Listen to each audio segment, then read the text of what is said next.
listening to Radio Sputnik. Telling the untold.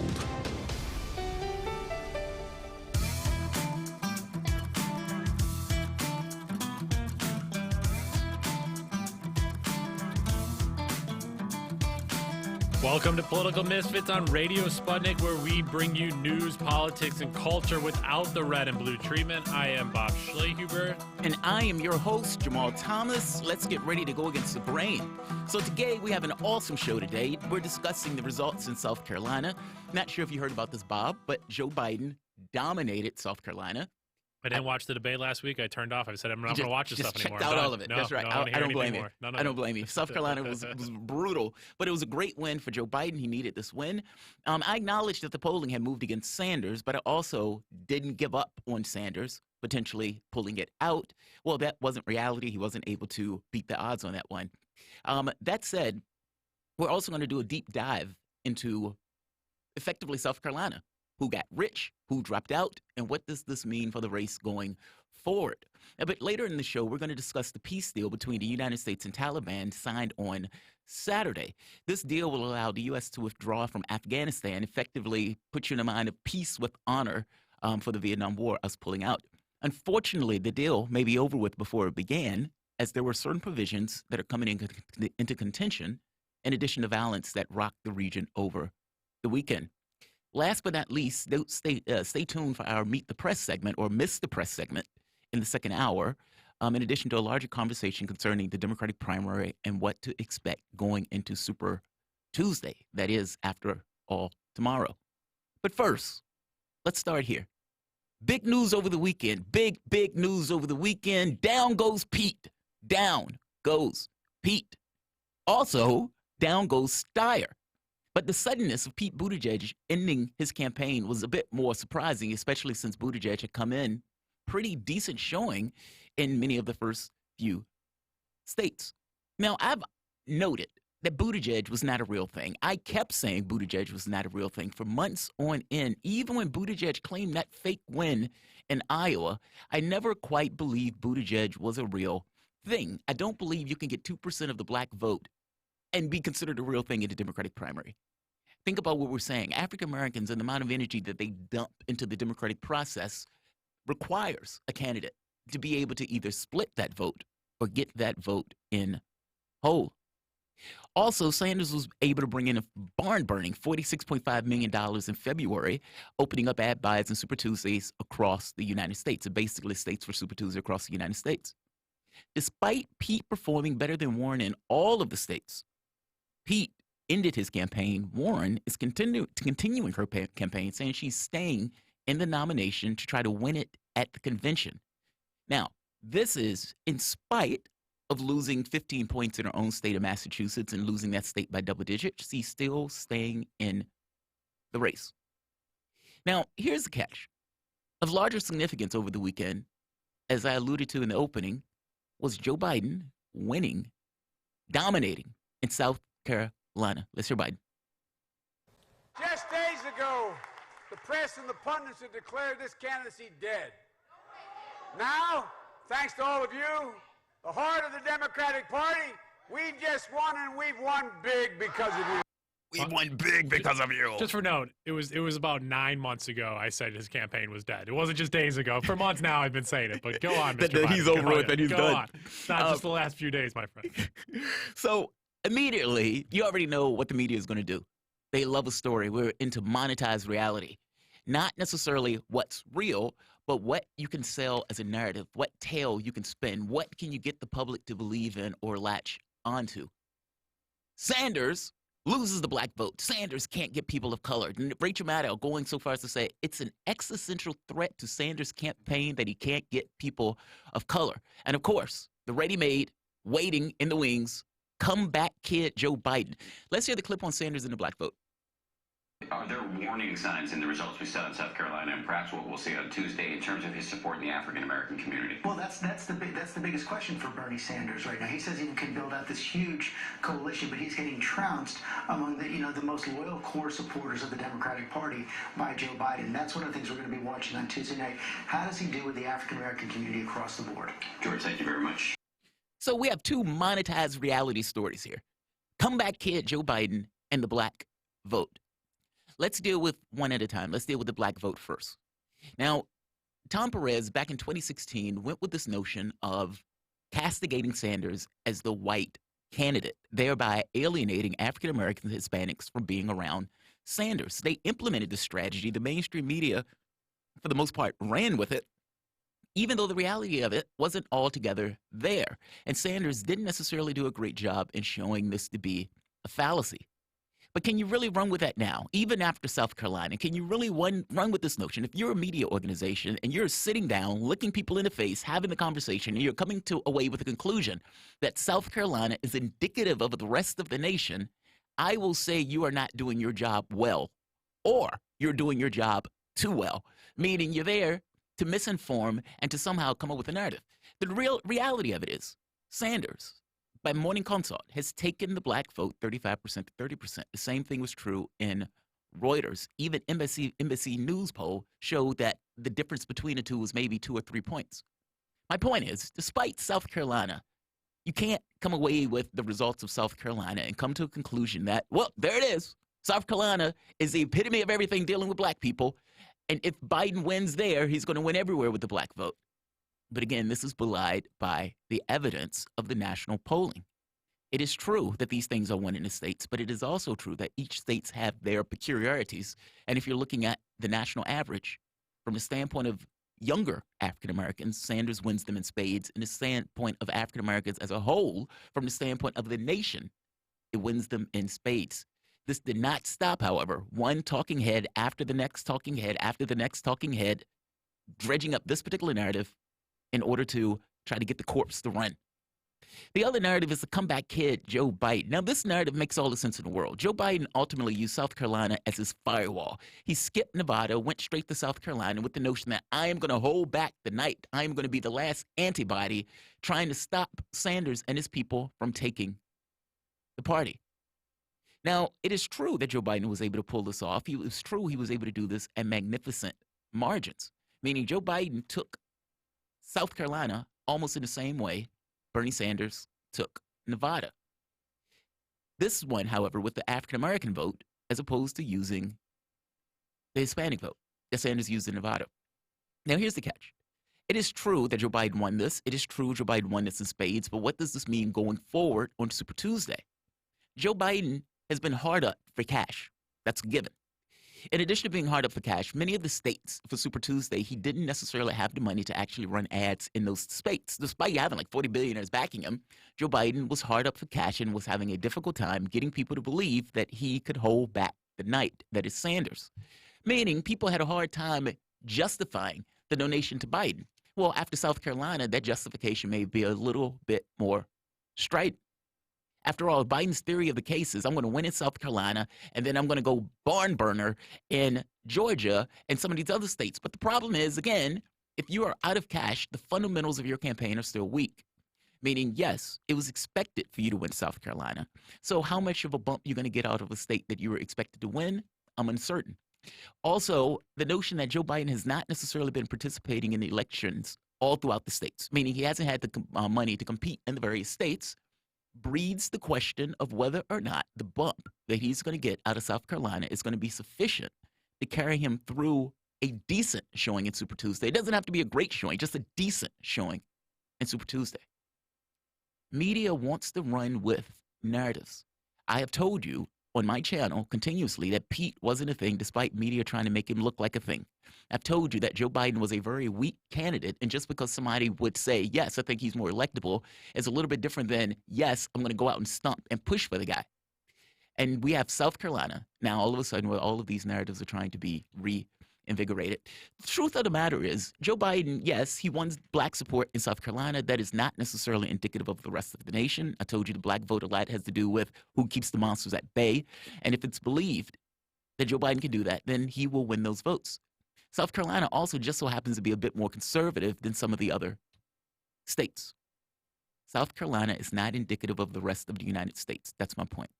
And even though for the next 2 days, they're going to be pushing this narrative of Joe Biden's comeback, Sanders can't get the black vote, Sanders can't get the black vote. Despite them pushing these narratives for the next 2 days, all of this is going to come to a head on Super Tuesday. The reality is Joe Biden has not been advertising in these Super Tuesday states. He's not had the money to push hard in these Super Tuesday states, not to mention the physical capabilities of pushing hard in these Super Tuesday states. If on Super Tuesday, Biden goes bust, which I strongly suspect he will. If Biden goes bust, if he loses Texas, if he loses California, both states that he is expected to lose, or at the very least looks like he's going to lose. You have California, North Carolina, and the latest polling on those, Joe Biden looking weak. If Joe Biden comes out of Super Tuesday getting brutalized, Joe Biden may not be in this race that much longer, in which case, who in the world are they going to choose to be the thing that stands against Sanders to hold back the night? My very basic point is this. Don't fall for the narratives. One election or one race is not the entirety of the contest. And just because Joe Biden was going to win a contest, there was no belief that he was going to go through without winning anything. Him winning one is not indicative of Joe Biden coming back. So, Bob, what do you think about this? I mean, there were several events that took place over the weekend. The media is trying to run with this narrative that Joe Biden is coming back. He's the comeback kid. He's a comeback kid. And that Joe Biden is going to roar back. Because media, for the most part, hates Sanders and terrified of him. MSNBC had to even have this kind of weird soul searching of, okay, we're going to hire more Sanders people. Why? Because they've been slamming the guy relentlessly. And so having Joe Biden win a state, mind you, despite him believing or them knowing that he was going to win the state or strongly believing he was going to win the state, they're still going to try to kick on a light switch of narratives. Joe Biden comeback kid. Sanders can't get the black vote. Is this going to matter considering Super Tuesday is tomorrow? And is there enough time between the 2 points to give him some level of a bump or momentum that will change what we believe, or what I believe anyway, is going to happen on Super Tuesday? Yeah, a few things to note there. As Pete Buttigieg drops out, Donald Trump is now the youngest male candidate in the race of Democrats and Republicans. Seriously? Think about that. Yeah, he's No slightly way. younger than Bloomberg, Biden, and Sanders. So it's like fascinating. It's just a bunch of old white guys again going at it. Here we go. That is true. That is No, true. you know, I mean, this is like the weirdest thing again with the early voting thing that's happening. So, I mean, how many people have voted in California and Texas already? It's like There's a lot. hundreds of thousands of people. So it's Yeah. like massive. So no, this was not going to sway people, I think, in my opinion, at least, all of a sudden say, oh, Joe Biden's the guy we're going to line up behind. It might give him a bump. It doesn't hurt him. Yeah. It was a really good day for South Carolina for him. A little bit how Pete Buttigieg had this kind of false positive when he won Iowa. You put all of your resources and all of the best of your staff in a state for months on end, and you skip all the other races around it, you're going to do pretty well here. Yeah. And that's what Pete Buttigieg was able to do in Iowa. That didn't really carry over to New Hampshire with great strength, and then it was gone by the time he got to Nevada. And so now you're thinking of Super Tuesday, which is even bigger. I mean, 33% of all delegates, pledged delegates, are available. You have states like Texas and California. And if he gets rolled in Texas and California, yeah, it's not going to look good for him. He might be able to stay around that like 15% mark, and at least it keeps him in there. But again, the fact that Joe Biden thinks people are just writing Joe Biden off the last like 2 or 3 days is like mind-boggling to me. You nibbled on your wife's fingers during a rally. You said you were running for Senate, and you've had gaffe after gaffe after gaffe. Couldn't remember Obama's name. You had 2 Didn't know where he was. non-successful races for president in the past. You got rolled into 3 of the early states where even if you want to make this electability argument, you're not able to make it out of the 3 states, sure, in South Carolina. Yeah. But South Carolina has its own political nature. I don't see him doing well on Super Tuesday. That being said, I thought he was going to do not as well in South Carolina, and then here he is doing pretty well there in South Carolina. Yeah, I didn't think he was going to blow out in South Carolina in the way that he did. So he did exceptionally well. Also, you know, there's this other weird dynamic of Obama not giving him, you know, the endorsement. You have another weird situation of them pushing for Obama not giving an endorsement, but also Joe Biden. He's broke. Yeah, he's broke. Yeah, I mean, $19 million he took in, but now you're going to Super Tuesday. I mean, it broke in the sense for your campaign. He'll obviously be able to run ads and make him feel like he's doing better. But it's even just like the little stuff. If you haven't worked on campaigns before, you have different people work at precincts where people go and vote, and people are there for all day long. And that matters for people that aren't decided yet, which we see there's a lot voters that aren't decided and other people, to have people working those polls, making sure people are turning out, making sure people have the card as they go in to make sure you vote for Joe Biden. Those people need to be organized. Those people need lunches. Those people need people calling them. They need people to they need like hand palm, like the palm cards to hand to people. Yeah. And if your infrastructure of a campaign, no super PAC can help you do that stuff because it can't do direct relationship. They can put out ads for you, which goes a long way. But at the end of the day, they can't do that grassroots campaign level stuff. And if you're across all of these states, you need more than $19 million here. Let's take a phone call here. We have JR. JR, you're on the air. You wanted to talk a little bit about the South Carolina primary. Hey, thank you for the call. I was disappointed in the South Carolina primary. I called in on Friday, and I think the guest host there, I made the point about, stated my position against or for Bernie Sanders. And I think just a little quick caveat here, quick punch. I think your guest host was a little, I don't think he was all the way 100%. He led with the fact that he was on the fence between Bernie and Warren. Yeah. And when I made my position for Warren, or when anybody made their position for Bernie Sanders, he shot it down. Well, he was, I mean, to be fair to him, he wasn't necessarily, I can't say he was pro-Warren in as much as somewhat undecided on the issue. No. Yeah. Mondale Robinson is like well decided. He's one of the best activist grassroots organizers. So he is Black Male pro-Warren. Voter Project. No, he's not pro. He's pro the Warren Sanders unity ticket. The two of them are progressives, and that he's basically saying, look, they can fight each other. They're going to fight each other. It's a presidential campaign, of course. But people like himself who are working with candidates that are both support. Elizabeth Warren and the Progressive Change Campaign Coalition have done a ton of down ballot organizing, and they've done a ton of trainings over the last 8 years. And this is why I said she was going to be able to, she was a front runner in October. She's still hanging around, but she has a huge national reach down ballot to people running for city council races, running for Congress people. And Bernie Sanders, through Our Revolution, has that same infrastructure. So people like Mondale and other grassroots organizers that are progressive change makers, Working Family Party, other people like that, they have so many candidates down ballot that for them getting into a presidential race or picking a side up there does nothing good for the work they're trying to do to create a larger movement down ballot. So I think he probably could get him off record. He might have a person he chooses, but for him, he's playing the kind of like, let's play both sides and keep both of them going as long as we can to keep that stronger message. Other people, I think, Jamarl, you disagree with Warren. I massively disagree with that. Creating a friction, and it's actually just hurting Sanders and the down ballot races writ large. Yeah. But I think that's where Mondale came from. Mondale's not at a play. Like he has a deep political analysis, and he's not like undecided on the fence. I think that's where he's coming from, and I think there lies the debate, right? Yeah. More progressives in the race, more people together fighting down ballot across the thing, the better. More progressives in the race, they split, they cause friction, and actually hurts the movement. Where do you fall is the question, but I think that's kind of where he was coming. Yeah, because I didn't take him as being entirely in for Warren. I took it as like a little bit of a gray area in regards to the kind of the back and forth to the conversation. So that's fair. I do disagree with him on that front, though, because, if you're looking at the vote share, like Morning Consult right now has the second choice voters. And if you look at the second choice voters for Pete, that comes out to be Sanders. But when you look at it for Warren, it is like 40% Sanders as the second vote choice.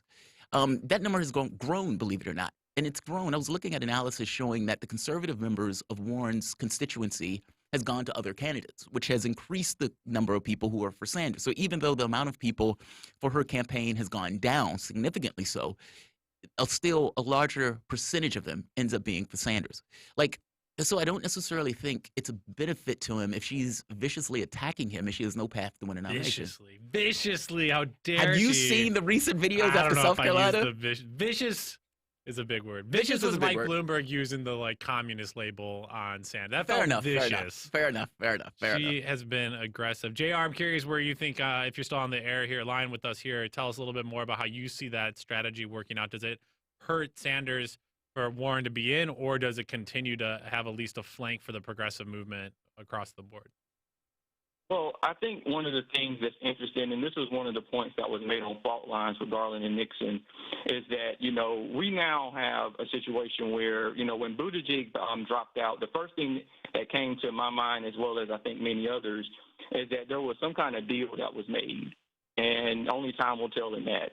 I mean, if Biden gets an endorsement from Buttigieg, then you're looking at a situation where Biden is now, got more delegates than Bernie Sanders, who won the popular vote I don't think that math. He got more out of South Carolina, but overall, I believe Sanders is still. Yeah, Sanders is still leading. But finish your point real quick here, JR. Oh, he's not here. Oh, JR's off. Thank you for the call, JR. Yeah, Sanders has ended up with more delegates out of it, even though South Carolina had right many delegates that Joe Biden was able to get. And those were the only two people who got delegates out of South Carolina. That is our opening there for you. We're going to have more after this next break. Give us a call, 202-521-1320. You're listening to Political Misfits. You might be watching us on YouTube at the Progressive Soapbox or listening to us on 105.5 FM or on the Sputnik News app. Download that, and you can follow all of the shows here throughout the day. We're talking more about South Carolina after this break live in Washington, D.C. We're back after this.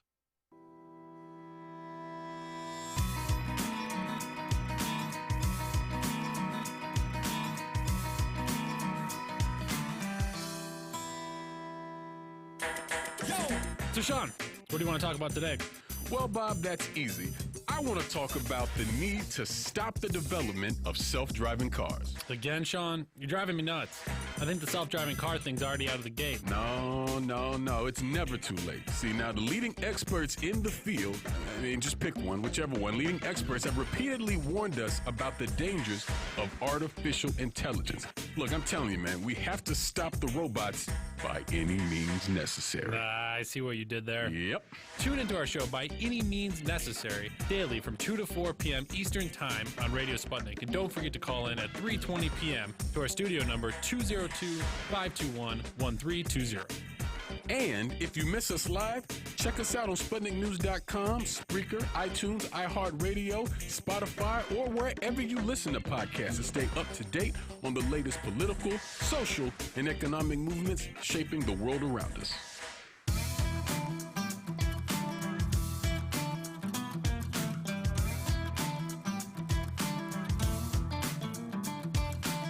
Welcome back to Political Misfits, the show that goes against the grain. My name is Jamarl Thomas. I'm here with the indefatigable Bob Schlehuber. I'm not sure I know what that means, but I like it. Indefatigable. Always vigilant. Let's jump into Biden's monstrous win in South Carolina. As I said, Friday, the polling had started to turn against Sanders in the last few days before the election, even though a small spark in me, a little tiny whisper of me, hoped, believed, flame burned that Sanders could beat the odds. In this case, he could not beat the odds, and Joe Biden was able to hold the fort. As always, we appreciate your participation in the conversation, so if there's anything you'd like to discuss, you can reach us at 202-521-1320. That is 202-521-1320. Now, we're going to have a guest coming on the show eventually, China Dickerson, but before she gets here, Bob, let's have a conversation about South Carolina, Let's do it. Particularly the exit polls. So they're saying, Biden, I think I said before, that if Sanders can eat into the black vote, then he has a chance. If he can't eat into the black vote, he's going to get crushed. Biden won the black vote 4-1. That is a dominating vote total. Also, you have this interesting situation with Tom Steyer, and there are a few points with this. One, Clyburn, his endorsement, apparently 50% of the people who decided to go for Biden made that choice for Clyburn. I mean, based on Clyburn. Meaning Clyburn's endorsement, where they were laughing on CNN and all of these networks. Kingmaker. I mean, literally, 50% said the endorsement was an important factor. That is an astonishing number. I had no idea that endorsements mattered that much. But maybe Clyburn, like you said, is kingmaker. 51%, the majority of Democrats were on board for Medicare for all. Now, this is interesting because South Carolina is more of a conservative state.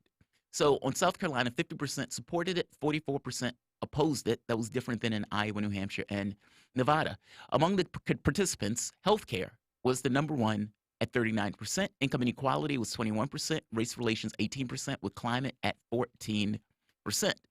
More South Carolina Democrats wanted the president to return back to Obama policies, which is 51%, which makes all the sense in the world that they would choose Joe Biden in that, from that standpoint. And from a list of candidates, someone who can bring needed change amounted to 38%, as opposed to somebody who could unite the country, which was 27%, as opposed to people who cares about me, which was 24%. I mean, some of the numbers are really, really interesting. What do you think about these numbers? Like, I mean, because ultimately Sanders usually gets the one that says, who cares more about me? And also, Medicare for all was popular even in a state that was considered more conservative.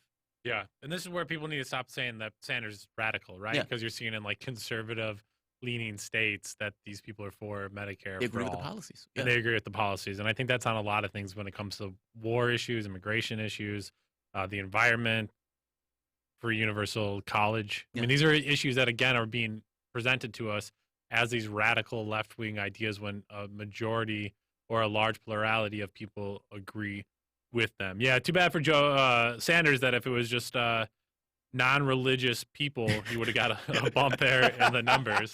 So don't pray for Sanders, I guess. That's not going to help him at all. Now, just to explain what you mean, the candidates who attended religious services, Biden got what, like 56% of those voters that attended religious services. Sanders got 15%. That's astonishing. Yeah. And he did best with never, people that say they never, which was 17% of the electorate, 38% of people voted for Sanders. He beat Joe Biden there at 24%. I mean, the other big thing, and we're going to talk to more people over the next few hours. We have a few calls on the line here about what they thought happened in South Carolina. But one issue that was brought up were people that cared a lot about race issues, and that seemingly didn't play well for people that were looking to vote specifically on race as the leading issue did not vote for Bernie Sanders, and we'll talk more about what that means. Let's turn to a few phone calls here. We first have Ben.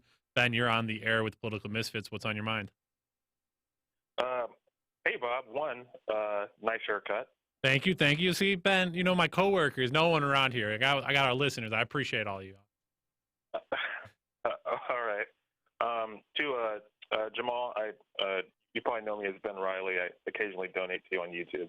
But one thing I wanted to talk about was how, I'm a big comic book guy, and one thing that I note is how with different superheroes, it's not just the main power that they're known for; it's how their powers complement each other. So when you look at a plan, say that Bernie Sanders has regarding, say, education, right?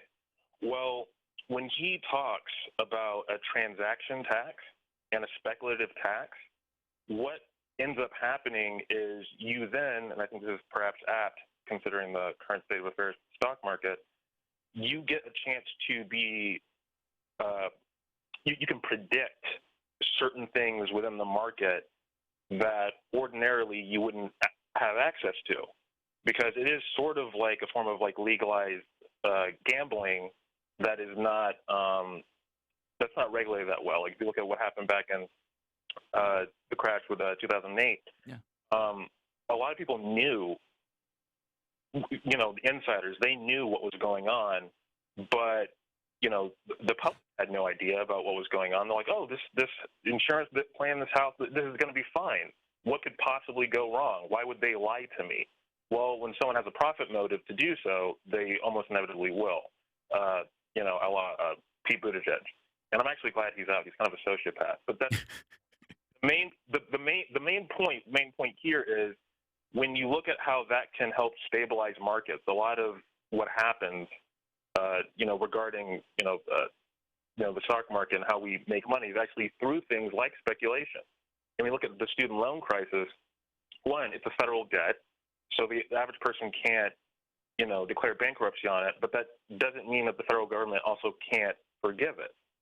And because of how high interest rates are, anytime you have something over 7%, it can compound interest, and the principal's never touched. Well, you're now looking at a whole generation of people, of which I fall into, of millennials, whose family members, parents and whatnot, were victims of the crash. Now going into a marketplace where that's much more volatile and much more skittish, that they can't capitalize on because they either don't have the experience or the education, and they can't get that without amassing a massive amount of debt. I understand, William. Thank you, Ben, for the call. We really appreciate it. We also have another call. I think the compounding issues, I think, at least for what I was hearing, was that there are so many issues that aren't simply addressed with this one problem fix, because they expand over generations and complexity, that if you're going to untie some of these issues, you need to start looking at the layers and how your policies complement each other to look at those layers. Because if you start tinkering with economic policy, that's going to mean something for education, for healthcare, and other things. And if you don't have the next policy that lines up with that initial policy, you're going to get lost in the weeds pretty quickly, because you don't know what you're doing, and what you're saying isn't matching up with what actually takes place within communities, within real worlds, multiple generations. in shared spaces. We have one more call before we turn to our very favorite in-studio guest. But first, Charles, you're on the air. Charles, thanks for giving us a call. What's on your mind? Hey, so I want to say, like, about the South Carolina election, it's, like, embarrassing. Because if I'm an outsider and I'm looking at black people from a third view, and I'm like, this guy has abused black people, you know, through the crime bill, and this guy has been fighting for black people, you know, getting arrested and marching with Dr. King, and then they go in the landslide for the guy who wrote the crime bill. It's like, when you're looking at that from an outside view, it just looks so, it's like embarrassing. It's a slap in the face almost. That's how I felt too. Where Charles, thank you for the call. Thank you, Charles. Appreciate it. Yeah, it's a slap in the face, Charles. I try not to take it individually, personally, but I felt kind of the same way. I mean, you have a situation where Joe Biden has been running around screaming that he's been part of the civil rights movement, despite the fact that you have videos showing Joe Biden himself saying he was not. You have a situation where Joe Biden talked about being arrested for South Africa, again, not content to use the black people here as props. He's going international with it, and lying to take it even further, that he got locked up trying to see Mandela, and that Mandela was like, thank you, Joe Biden, or something to that effect. None of this stuff happened. And so, you know, this is the same guy who got on stage saying black folks can't raise their kids. So when I see him winning in a landslide like this, oh, it burns. It burns. I know where you're coming from, Charles. Let's turn and get some more understanding of what did take place in South Carolina. We're joined now by the National Political Director for Forward Majority and South Carolina Native, I believe. Yep. China Dickerson. Welcome to the show. China, what's happening? Thanks for joining us. Thank you, guys. We had to call in the top guns here after the South Carolina primary to make sense of it. Thank you, and welcome to Political Misfits. I think this is your first time on air with us. Congratulations on the new show. Thank you. We appreciate it. 202-521-1320 if you want to join us or China Dickerson talking about the South Carolina primaries. So talk to us about the South Carolina primaries, China. What happened? Were you surprised? Were you thrown off? Is this about right? And do people feel upset, disgusted from the outside looking in that Joe Biden was elected overwhelmingly there? Yeah, I think so one, to answer your question, I was not surprised. Two, I think that I'm not surprised because I have aunts and uncles. That live there, yeah, well, not just that live there, but across the South as I travel, I know how black, above 40, 50-year-old Southern folks vote. Yeah. And it's not just them, to be honest with you. It's like we have to be careful and understand. I think this is why Democrats lose. I'm saying this as a Democrat. A blue person in New York City is not the same as a blue person in Spartanburg, South Carolina. So we have an international listenership. Explain to people what that means. Then. What is the black voter over 50 thinking when they go to the ballot box? A liberal Democrat is not the same as a moderate Democrat.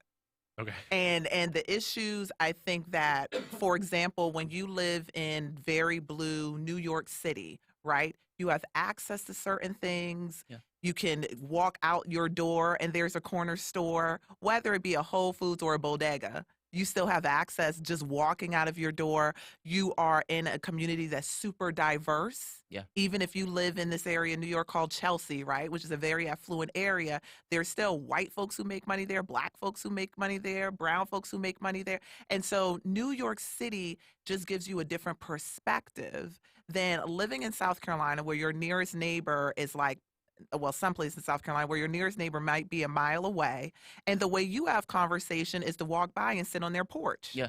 Right. And so it's just a different dynamic. And I think too often, you know, and like this gentleman was saying, which is actually, I'll address that quickly, but it's too often Democrats, particularly liberals, are like, I can't believe these people did this thing. And that's actually why we don't win, because we don't want to recognize that none of us are monoliths.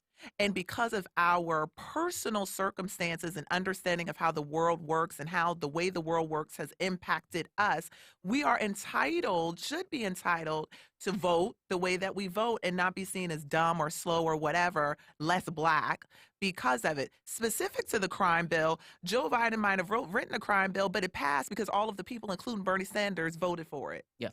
And he has admitted to that. I suggest that, particularly for the black and brown folks who are listening, The Root did an article where it essentially grades. The Root is a publication, I think it's now partnered like with the Washington Post or something, but The Root is a publication written for and by essentially black and brown folks. But they did an article that like ranks. All right, we're not doing this Michael Harriot ranking. What is this candidate's ranking Bernie Sanders 5th behind Pete Buttigieg? No, but they did it. They did a good job, actually.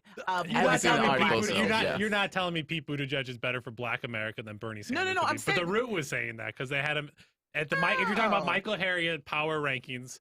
No, not the power. This isn't the power rankings. The recent one Michael Harriot put out, that's a complimentary to Dr. Jason Jones on the different power rankings. The Root has been all over the place. You cannot argue to me that Pete Buttigieg would have been better for Black America. That's what Michael Harriot wrote in the Root. Then Bernie Sanders. Here's the issue. Wait, just so we're clear, that's what you were using as your basis I of don't know who wrote. I'm looking up who wrote now, but I will tell you. Yes. Wow.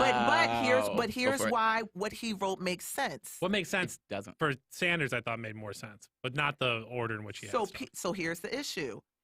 If and this is what Black people, I'm not saying it's right or wrong, but if we want to win, we have to meet people where they are and not try to force them our way. If you're trying to win in less than 6 months, not you're trying to win over 10 years. In South Carolina. Anywhere. If Pete Buttigieg says, I have he calls it the Douglas Plan, and it says it's for Black people, y'all are laughing, but this is why it works. If I come out of my mouth and say, I have a plan for Black people, here are these sheets of paper, and it only addresses specifically Black people. Yeah. I am telling you, Black people who don't look at CNN, who don't listen to political misfits, who all they see is, oh, he has a plan, and it even has a name after a Black person. Then why did Pete Buttigieg just get 3% of the Black vote in Nevada and 2% of the 2% in Nevada and 3% in South Carolina? I mean, clearly, him naming a plan where the people that he had on that list weren't even Black, by the way, had a Kenyan family or something that was on the cover of it. I guess I'm making a point, yeah, there's optics, but there's also reality. And in this very specific case, that reality was not found out by Pete. He also, though, to your point, didn't play in South Carolina. Pete Buttigieg was not in South Carolina. Yeah. South Carolina, well, let me put it this better. South Carolina was not a priority for Pete Buttigieg.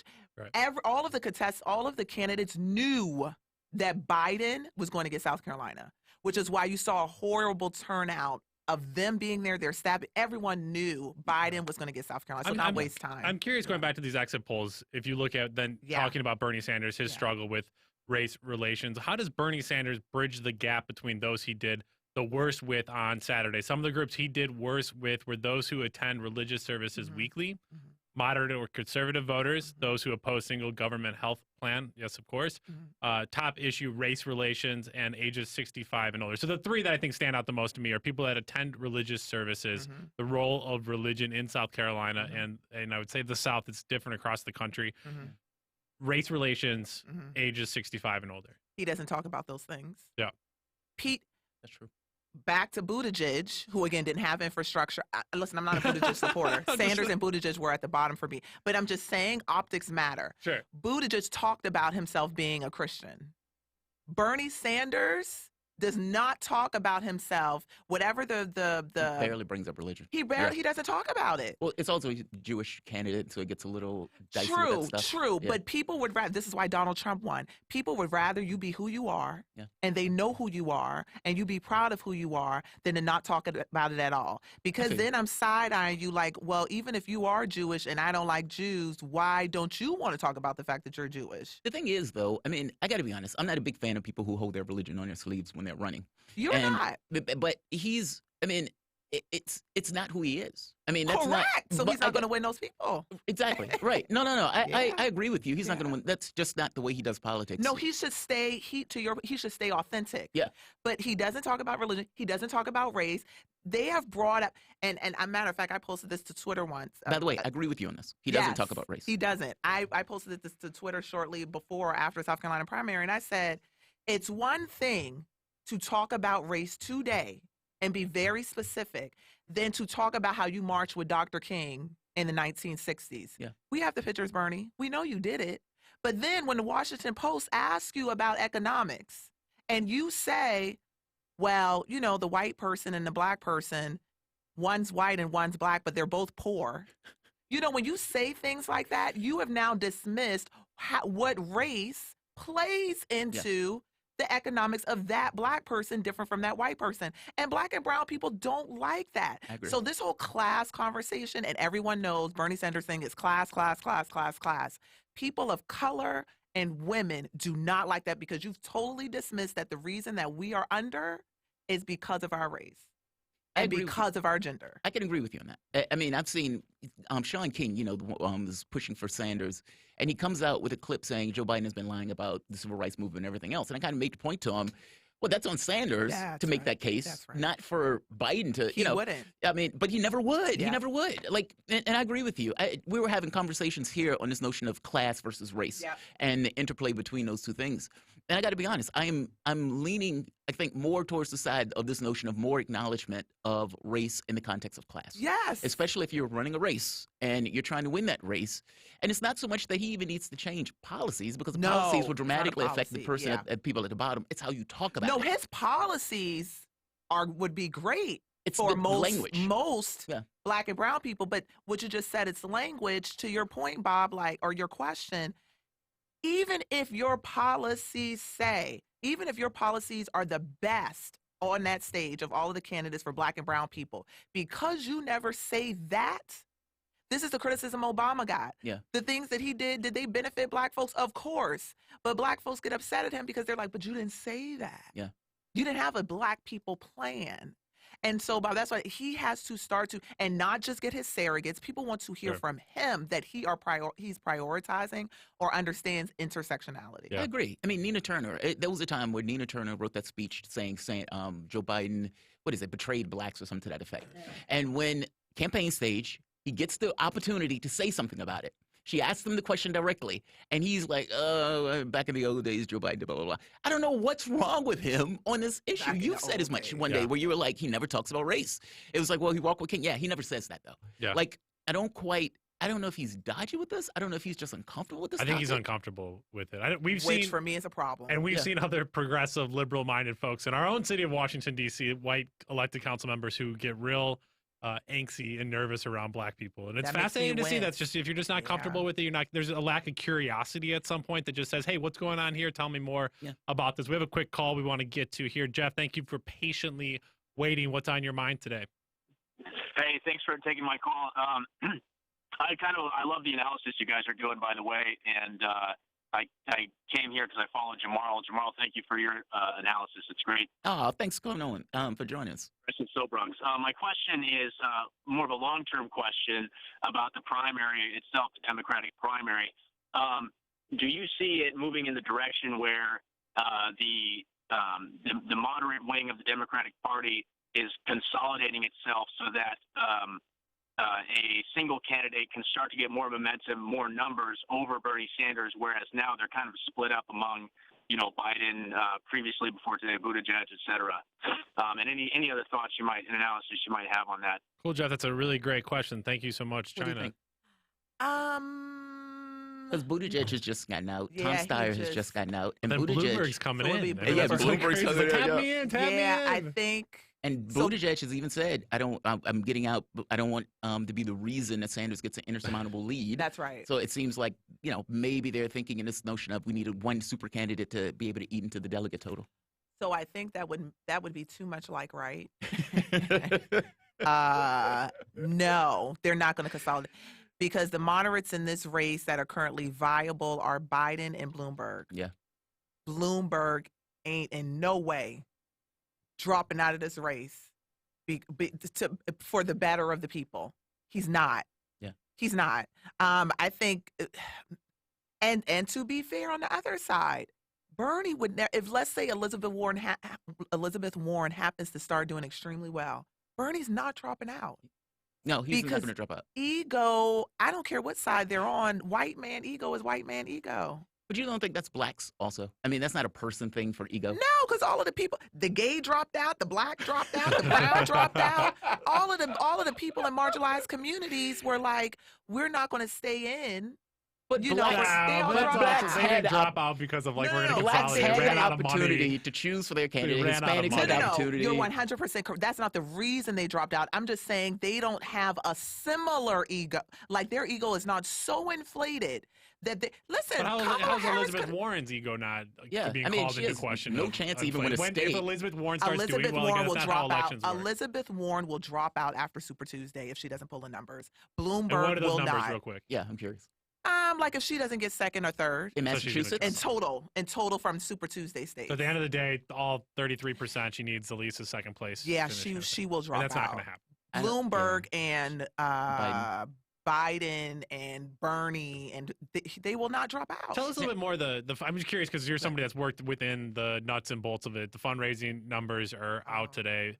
$19 million there for Joe Biden. Warren got $29 million. 29. Excellent. And Sanders at $46 million. Yeah. How, is $19 million to somebody like me? It sounds like a ton of money. Yeah, but yeah. for a campaign across the country, how quickly does money go on these campaigns? And what's kind of the barometer for people to see? Like $19 million, you're in trouble. Or is he still okay around those numbers? You easily spend you can spend $1 million in a week. So for example, or less. The last Bloomberg just did ads on TV. I think that was about a week or so ago. $500 million. Right. That's It was astonishing millions of dollars just for TV. We're not talking about paying your staff. We're not talking about what you have on social media. We're not talking about mail. We're not. Yeah.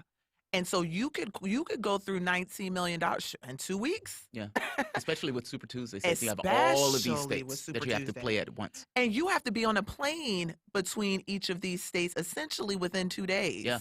You are bouncing to all of these states. And so, yeah, the money aspect of it is nothing. But I will tell you this. I'll use Clyburn as an example. He's not getting paid. So if you can get someone in a state, Biden won by close to 30 points in South Carolina. Yeah. If you can get someone in a state who's a Jim Clyburn, Congress member, longtime Congress member, Congress there in South member, Carolina, who endorsed Jim Clyburn. Sanders. Tell me Like a little a bit few more about days that before. endorsement of Jim Clyburn, because I saw Kingmaker on CNN, and I was like, this is ridiculous. But No, he 50%, is. And it turned out Yeah. he is. that was a huge delivery. I'm curious, are there other people like him? Who is that person? But it's like, it seems like, who's that person in California? It's too Yeah. late. Early voting's already started. He's Yeah, already behind. Who's that early- person in Texas? It's too late. It's already behind. So where Which do you brings even, which brings us the other question. Now that early voting has happened, the folks who have dropped out, who got can those we early stop votes, early voting in the midst of racing? Like, this is the most ridiculous setup that you'd have voting It's happen. so And polls coming out bad. after Yeah. people have already started voting in the election itself as It's well. so It's bad. But the thing is, also really but you bad. want to give people an opportunity where they can vote without necessarily being forced on one day. Sure. Oh, 100%. I mean, especially even if it's an electoral holiday, I would be on board for that. 100%. I mean, because we have situations where people can't afford to leave work. Oh, no, this which is the complexity with disproportionate- early vote. No, we should have early voting, but this is one of the downfalls. But yeah, Jim Clyburn, longtime South Carolina congressman, whip, majority whip. So he's in leadership in Congress, right? But so he's right behind Nancy Pelosi in leadership. And yeah, he is a kingmaker, not just in South Carolina, but nationally. There are few people like that in this country. Yeah, I was shocked by it. 50% of the people said that had an influence on their vote. 100. That is an astonishing sum. There are very few people like that in this country who and can pull in blacks the same way he pulls in whites. Yeah. Like it wasn't just the black folks in South Carolina. And to answer your question, but I can't think of Another that person like many. that. Yeah. Dominant. Yeah, And to be so- fair to my audience, I don't think they think African Americans are stupid for voting for Biden, Mm. and I don't think they look at it as Stupid was a strong word for me to that- use. yeah, that's strong. I think their thing is, after seeing some of the things Joe Biden says, especially since they pay attention, like looking at the debate stages and everything else, is like, how on earth is this guy getting those votes? And I Because tried the to make assumption is that, but the assumption is wrong that everyone. Because here's what happens, especially with our folks. Yeah. You know how I know who I'm voting for because of the conversation we had in the barbershop. And guess what's on TV at the barbershop? ESPN. Yeah, right. So how would I know anything necessarily about all of these other things that you know about if my day of talking anything politics is when I go to the barbershop? Yeah. If then, and that conversation is only maybe 20 minutes. And it might not even be accurate. Like, that could be all like, Definitely not And this accurate. is from somebody who grew up in a barbershop. I was playing chess in a barbershop going back to when I was like 11. And so those type of conversations, you're right. Those conversations do take place. And, any campaign has a difficult time of trying to get into the bubbles that people find themselves in. Somebody may crochet. They may not pay But attention to this other is stuff. why Clyburn matters. This is why Clyburn is effective because he is someone who goes to when you can find surrogates And I wish donors actually would give more money to on-the-ground organizations that do this work year-round. Yeah. They know the pastors. They know Miss Sarah who owns the salon. They know the cobbler who's been fixing shoes for, D.C. council members for decades. They know those people. Yeah. And when you have surrogates like that, which is how Congressman Clyburn is seen, that makes it easier for you. Because Joe Biden can't walk into a barbershop on MLK and Good Hope Road, which is for your listeners, is a lower income part of DC, right? That is very communal. Yeah. You should not be there you shouldn't just stroll through there. You need to be a part of the community, right? And Joe Biden just can't walk in there. But if he knows you, or if he knows Bob, or if he knows people who frequent that area, that's how he gets in, and we don't do enough of that. I want to just take our last 10 minutes here. There was somebody else that was in South Carolina this last weekend. That is one Donald J. Trump, current president of the United States. And to remind people, in 2016, Donald Trump did indeed win South Carolina with nearly 55% of the vote. He had a large rally. He was all over the place at this rally. Let's just play one clip from here. He's basically talking about all the hoax that have been happening over the last few years, trying to get him out of office. And what is his latest hoax, Jamarl? Well, that would be the coronavirus. Let's hear a little bit more about this. Now the Democrats are politicizing the coronavirus. You know that, right? Coronavirus. They're politicizing it. We did one of the great jobs, you say, how's President Trump doing? They go, oh, not good, not good. They have no clue. They don't have any clue. They can't even count their votes in Iowa. They can't even count. So he basically, That's brutal. So he basically goes on to say, look, they try to get me on Russia. They try to get me on all this other stuff. And now they're telling me there's been a lot of walking back by the Trump administration over the weekend to say, no, Donald Trump wasn't saying the coronavirus is a hoax. He's saying the Democrats and media criticizing him about how he's handled the coronavirus. That is a hoax. He's actually doing a wonderful job containing a contamination that's going to go everywhere. He's funny. I keep telling people. Am I not entertaining, Jamarl? Unfortunately, he's too entertaining. And maybe that's the catch with Trump. I mean, I've watched him go on a riff. I know a lot of Democrats can't sit there for a period of time.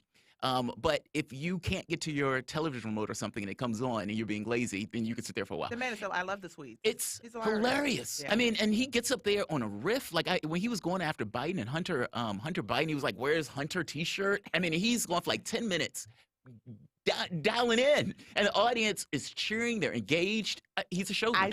I just did a political training at the American Medical Association.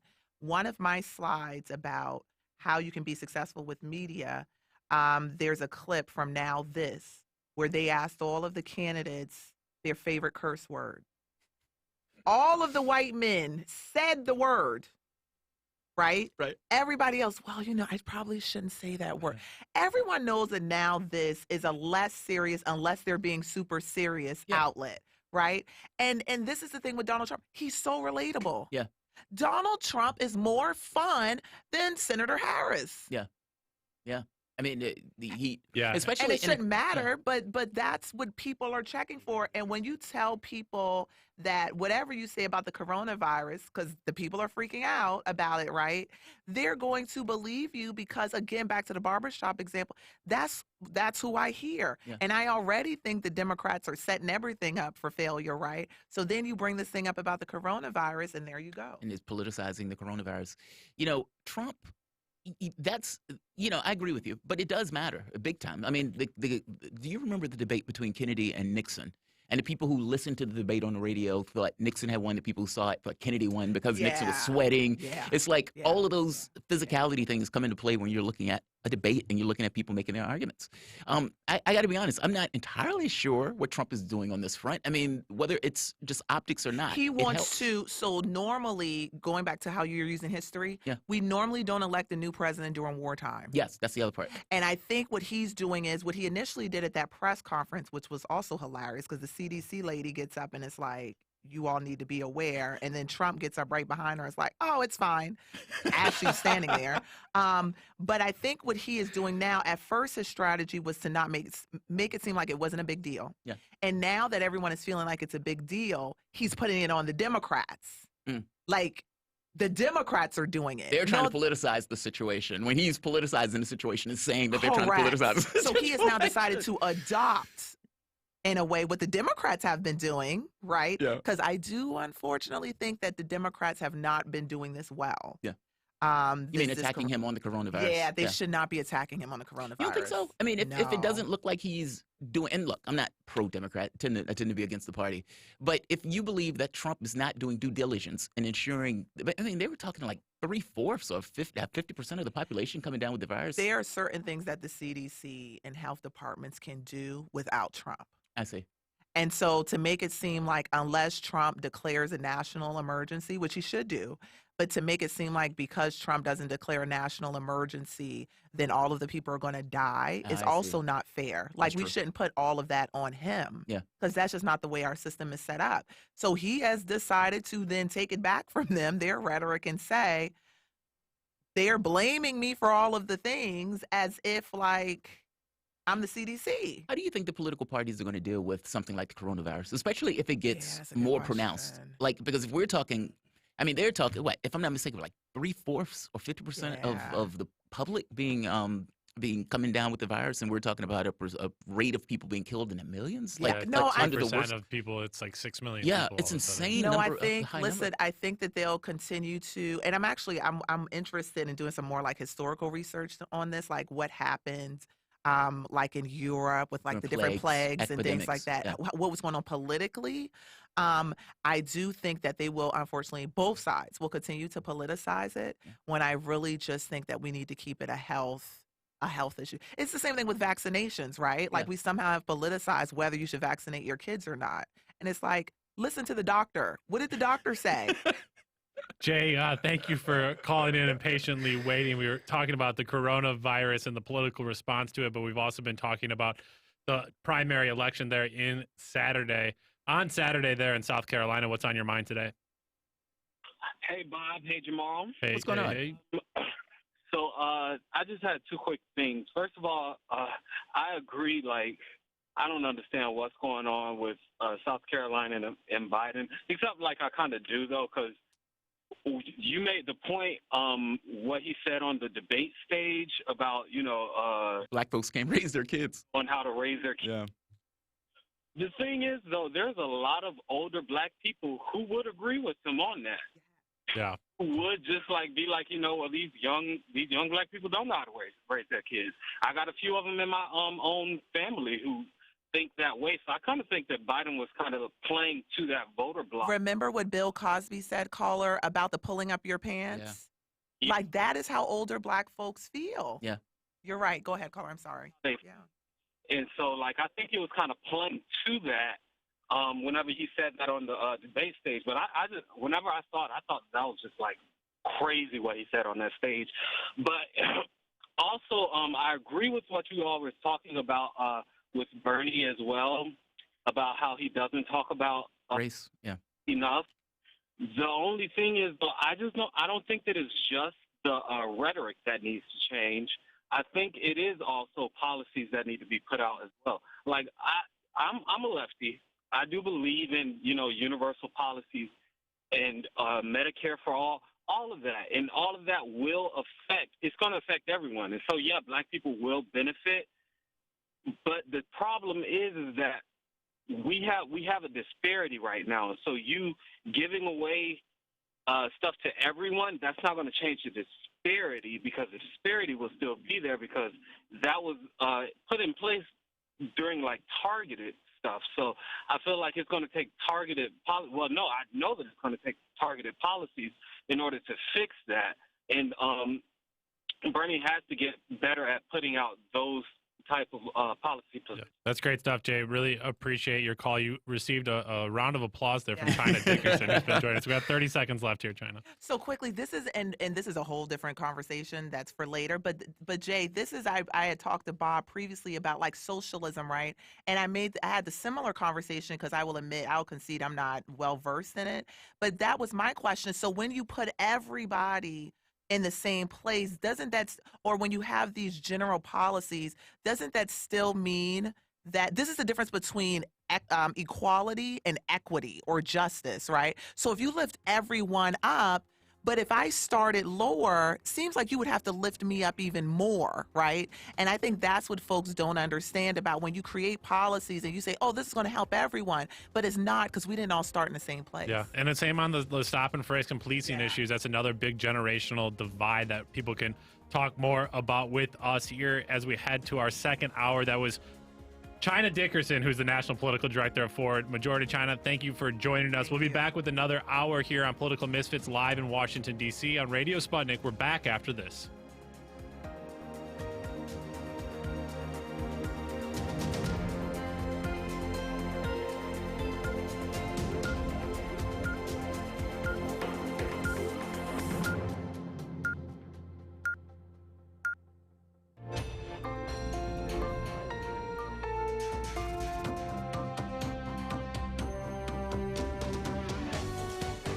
Listening to Radio Sputnik. Telling the untold.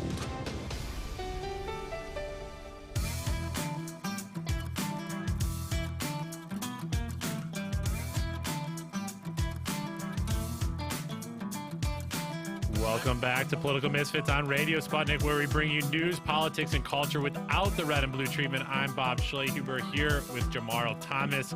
Get ready to go against the grain. We've been going against the grain a little bit here, talking about the South Carolina presidential primary results. We have a lot to cover here over the next hour, including our weekly Miss the Press segment, as well as the Afghanistan peace deal seems to be falling apart before it really got off the ground. We continue our conversation now on the Democratic presidential primary with Rashad Frazier Gaines, the founder and chair of the Black Caucus of the Young Democrats of America, and the founder and chair of Black Progressive, and somebody I used to label the MVP of By Any Means Necessary when I was producing that show. Rashad, thank you so much for joining us. Thank you, Robert. How are you today? I'm good. We're also joined by a good friend of yours. China Dickerson was loving the conversation enough that she's going to stick around a little bit longer. She's the National Political Director for Ford. Majority China, thank you for sticking with us here. Of course. Hey, Rashad. China. So, Rashad, you're there. You were there in South Carolina. We've been talking a little bit about what took place there. Some people are surprised by the strength of Joe Biden's finish. A lot of people thought that Sanders would be able to sneak up on him, make it a little bit closer. Tell us a little bit more about the race itself, the outcome. Were you surprised, not surprised, and what people around the world need to know about South Carolina on Saturday? I don't want to say what people around the world should know about South Carolina. Okay. That is the state that raised me, right? And I don't want to project negative imagery out there. We were just talking about Donald Trump's rally there on Friday, so we've moved past some of it at least.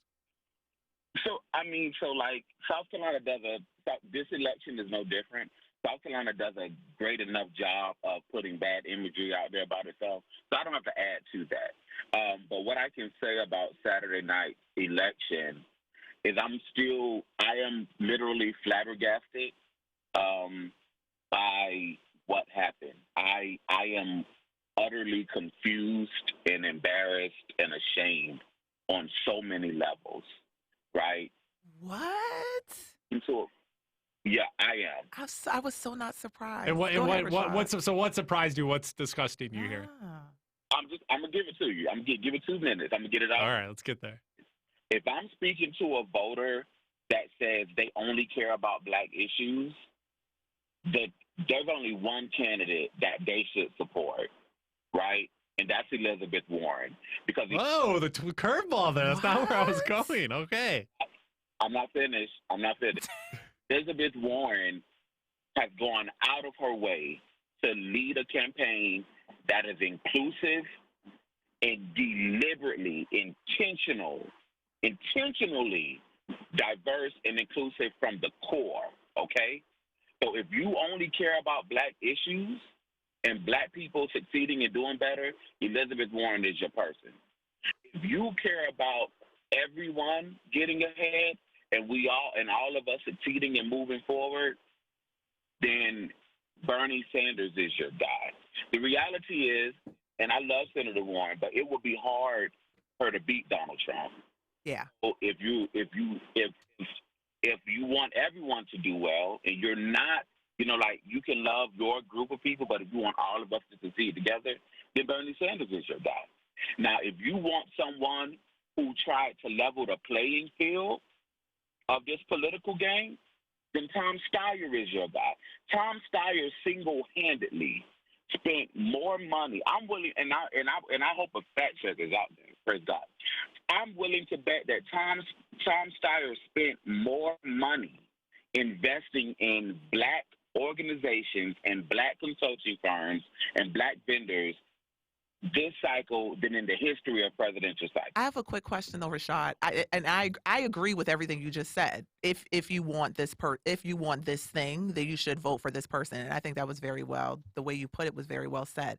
Here's my question though, and this is what we were talking about in the last segment. It's one thing to know if I want this thing, this is the person who I should go for. And I know that I should go for that person because I know about the things that they want to do. But if you don't know, right? Like if I don't know that this is what Elizabeth Warren stands for because my pastor has told me one thing, the barbershop owner has told me one thing, Clyburn has told me another, da-da-da-da-da-da. The people I trust, right? I don't know Elizabeth Warren. I don't see her at my nail salon. So if I'm going by what the people who because I'm not a politico, I'm just a grandmother. If I'm going by what I hear from the people I trust, I understand what you're saying, Rashad, that they might be lying to you, but I don't know that. And that's why I'm surprised that you were surprised by South Carolina, because I know how our people listen to the people that they trust before they would listen to a debate or CNN or Fox News or anything else. China, you talking good. Okay. You talking good. But there's two things that we have to look at. Number one, I think the great Janet Jackson said it best. What have you done for me lately? Absolutely. Yeah. If you allow your raggedy pastor that you know ain't doing right by y'all tithes and offering, and you allow any elected official, I'm not going to point anybody's name out because this is still how I pay my bills, praise the Lord. Allow any elected official to get up and grandstand and pontificate on TV about how great this person is when you know for a fact that that person ain't even tending to their own garden correctly. You can't endorse nothing for me, and you still got potholes all over your district. But you have to feel that way about those people. Is the point I'm making? You have to think that your pastor is raggedy, and if you don't think that he's raggedy, then you're going to listen to what he said. You're right. That we can't control than we do of the people we can control. Yeah. So tell us a little bit more about what was it that allowed Biden to stay at such a high level there that seemed like the polls were slipping away from him, and obviously that didn't translate then to the election day. What allowed him to hold that big lead there from your perspective? Let me say this. Here's this 20%, almost 30% bump that he got came. He was always going to do well in this state, period. He was always going to do well. But this almost 50% or over 50% that he got directly came from Clyburn's endorsement. Like that 20% bump. Absolutely. I agree. I mean, I looking at the poll, 50% is such a high number in regards. When you're running with so many, like 6+ people. Yeah.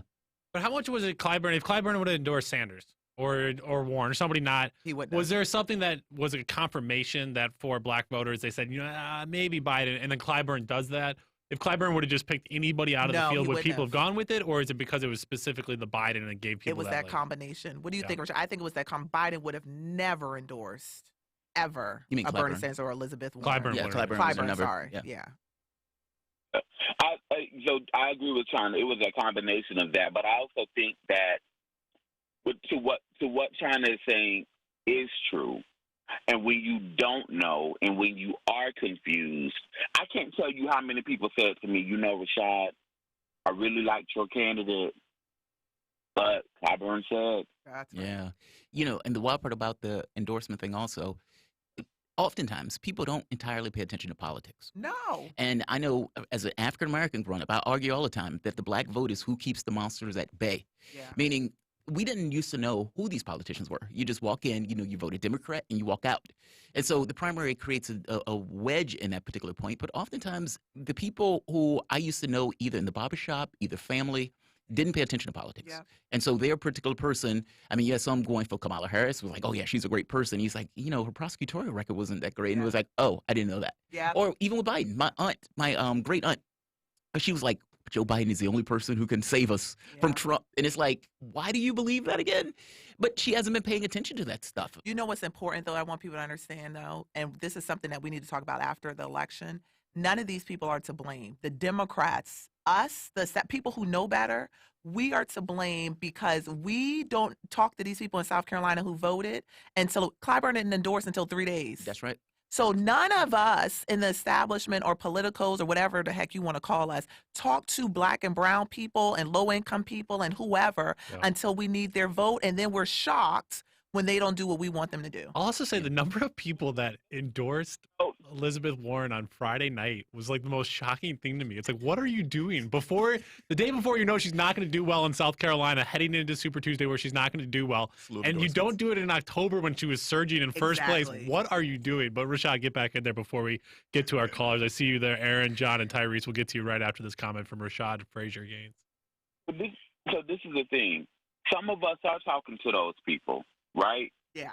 They're not like we have local activists on the ground that are active in their community, whether they're doing voter registration, whether they're doing the after school program, they're young ministers, they're young teachers, they're the young NAACP guy, the young Urban League girl.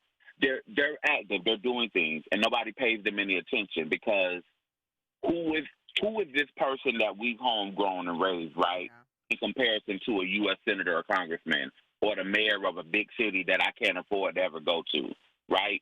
Like, so a part of it is when they are spoken to, they choose not to listen because of who the messenger is. The messenger isn't big time enough. Or we just like, oh, they crazy. It's a rebel without a cause. No, you choose to not understand and identify with the cause. But if they're rebelling, there's a reason. And so sometimes the folks at home don't want to hear this from their grandson. Well, it's always that way, right? I mean, there's certain people who you either you're on their wavelength, and in being on their wavelength, you give them the benefit of the doubt in regards to saying something, regardless of whether it's true or not. I mean, look at MSNBC. MSNBC is a great example. People would watch it, and whatever the host on the show said, they would run with it. At the very least, it would have this kind of resonance effect where these guys believe it. You don't need anything beyond that point. They give you the benefit of the doubt in regards to the belief structure. With a kid, maybe not. I mean, because my thought was always, if you have like a grandchild or a grandkid or whatever, and that person who's maybe a Sanders supporter is telling the grandmother or telling the mom, look, you should back these guys. Well, the caller may be right. You may have a point that this is not a person that's on their wavelength. They don't necessarily get it. I can't fault them for not getting it. I mean, ultimately, for the last, 40 years, you've had Democratic Party give this notion that you can't have big things, incrementalism, et cetera, and now you have somebody who said we can't have big things, and they're like, yeah, I don't know, I'm not sure about that. I mean, so I can't necessarily blame the individuals for it per se, even though I get your point in the aggravation associated with it. Yeah, we have a few callers on the line here. Aaron, thank you for calling in. You wanted to talk a little bit about the primary here. Yeah, hey guys. Man, I've just been bedridden ever since Saturday night. What is that, bedridden? Bedridden? It was that bad? Well, it was disappointing. I figured Biden would win, but just not at the scale that he did. But hopefully we get a good landslide in Super Tuesdays for Sanders. I have to disagree that he doesn't focus on race as much as class, but he does focus on it a lot, especially in his rallies and in his speeches. It's just more of an equity-based kind of discussion, or he speaks from equity, from bringing everyone up. So even though he might not focus in on blacks in particular, he does have policies that would benefit them specifically, like funding. Aaron, what race are you? I'm black. Aaron, what race are you? Yeah, I'm black. Okay, so as a black person who was a delegate for Bernie Sanders in 2016, and who, like, everybody who knows me knows I love that old man. People who are in leadership of his campaign, Bernie does have a race problem. And we can sit here and say he doesn't do this, he doesn't that. If enough black people are saying Bernie has a race problem, he has a race problem. And his campaign's job is to go back and figure out how to talk about this so that black people stop saying that. Like us, like we're not talking about class. We're talking about race. Like that's the thing. And so, and I've introduced Bernie at his rally. That he wants to, and he rattles off the unemployment numbers of black and brown kids in comparison to that of the majority. Like Bernie, and obviously it works for him in some ways, but it doesn't work for him. South Carolina is proof of that. It's not working for him. So his team needs to go back to the drawing board and figure out how he can talk about race. Let me ask you this. How do you think he can talk about it? I'm curious. I mean, there's an intermingling between class and race, but how do you think Sanders can remain true to himself and authentic and still make that conversation about race? Because he seemed to have done a much better job speaking to Hispanics on issues of race and their concerns. But why African Americans? Well, I could just say quickly, Rashad and Aaron, if you're still on one to jump in, I could say just very quickly, I'm not even talking about just get up on the stage and start talking about black and brown folks. Even when he's given a race-specific question. Yeah.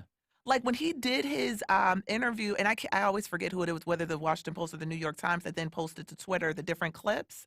When they ask him specifically about race, he goes into, well, but they're poor. Yeah. But white people and black people are the same poor. And it's like they asked you about race and you decided to intentionally move away. Now is your opportunity, and you decide to intentionally move away to talk about the purity of economics. Yeah. Outside of a race context. And it's impossible to do it. I mean, even if you're talking about slavery, you talk about He has basically the profit. Yeah, and it doesn't take it. I agree with you. I mean, look, I tend to focus more so on class as opposed to race, because I think class is I can't stop you from being racist other than trying to make your material situations better, where it creates less of an incentive for you to behave in those terms and less of a way that they can be castigated. And so I don't entirely fault him for the focus on class, but I agree with you when you get the opportunity, especially if it's a weakness for your campaign and they're asking you, specifically asking you, then you take all of those opportunities. If Nina Turner writes an article saying Biden has betrayed blacks, and they ask you about the article, don't put a knife in Turner. Make your case and make your argument. I agree with you. I think he demurs on issues of race, and that needs to stop, especially if you're going to states in the South like Georgia and some of these other states that are going to be similar to South Carolina and blacks being somewhat conservative. Yeah, I agree. Aaron, if you're still on the line, I'll give you 15 seconds or anything you want to respond to. Okay, great. Well, I certainly think he could improve his rhetoric around race. At the same time, the Democratic Party really does tend to tokenize it, and we hear a lot, oh, the field is so white now. Every time an old white man starts to talk about race, they get, criticized for it. Kind of missing the fact that Tulsi and Elizabeth Warren is still in there, so we do have some representation. But it's a problem that he has, and he should improve on it. Great, thank you so much for your call, Aaron. We also have John on the line. John, thank you for patiently waiting. What are you thinking about today? How you doing? I'm just kind of disappointed in Jamarl because we had this conversation. Me too, John. Me too. Uh-oh. Well, what are you disappointed on me for? What's the disappointment? Because I told you this would happen because of your argument, the class argument. But I didn't deny you. In fact, there were 2 points. So I think I even agreed and said, yeah, the polling doesn't look good for Sanders. So I agreed on that point. But I also agreed on this notion of class in the context of Sanders not necessarily having a lot of conversations about it. I mean, this entire morning, I agreed with the point that he is not strong on the issue of race in the sense of the way he talks about politics and so forth. But I haven't budged one iota on this notion that class is more important. I just think class is the argument that gets you the most bang for your buck as opposed to splitting people up. The issue, though, is that you can't have a conversation about class without having a conversation with race. My position on it is more nuanced, and you were trying to make it as if my position was all on one thing. Hey, I want my issue at the forefront. All of a sudden, we're being divisive. That is garbage. Oh, I didn't say you're being divisive. I said when you're going with issues of class, meaning the way that the Democratic Party has ran for the longest time has been running with this notion of identity as a cover for issues of class. It's been that way for the last 30, 40 years. You've had a corporate capture of both political parties. And in having that corporate capture, it is a lot easier to have discussions about class as opposed to having discussions about economics that will materially benefit people. I hope you understand what I mean. It's a dodge. So it's not that I'm saying talking about class or talking about identity is being intentionally divisive.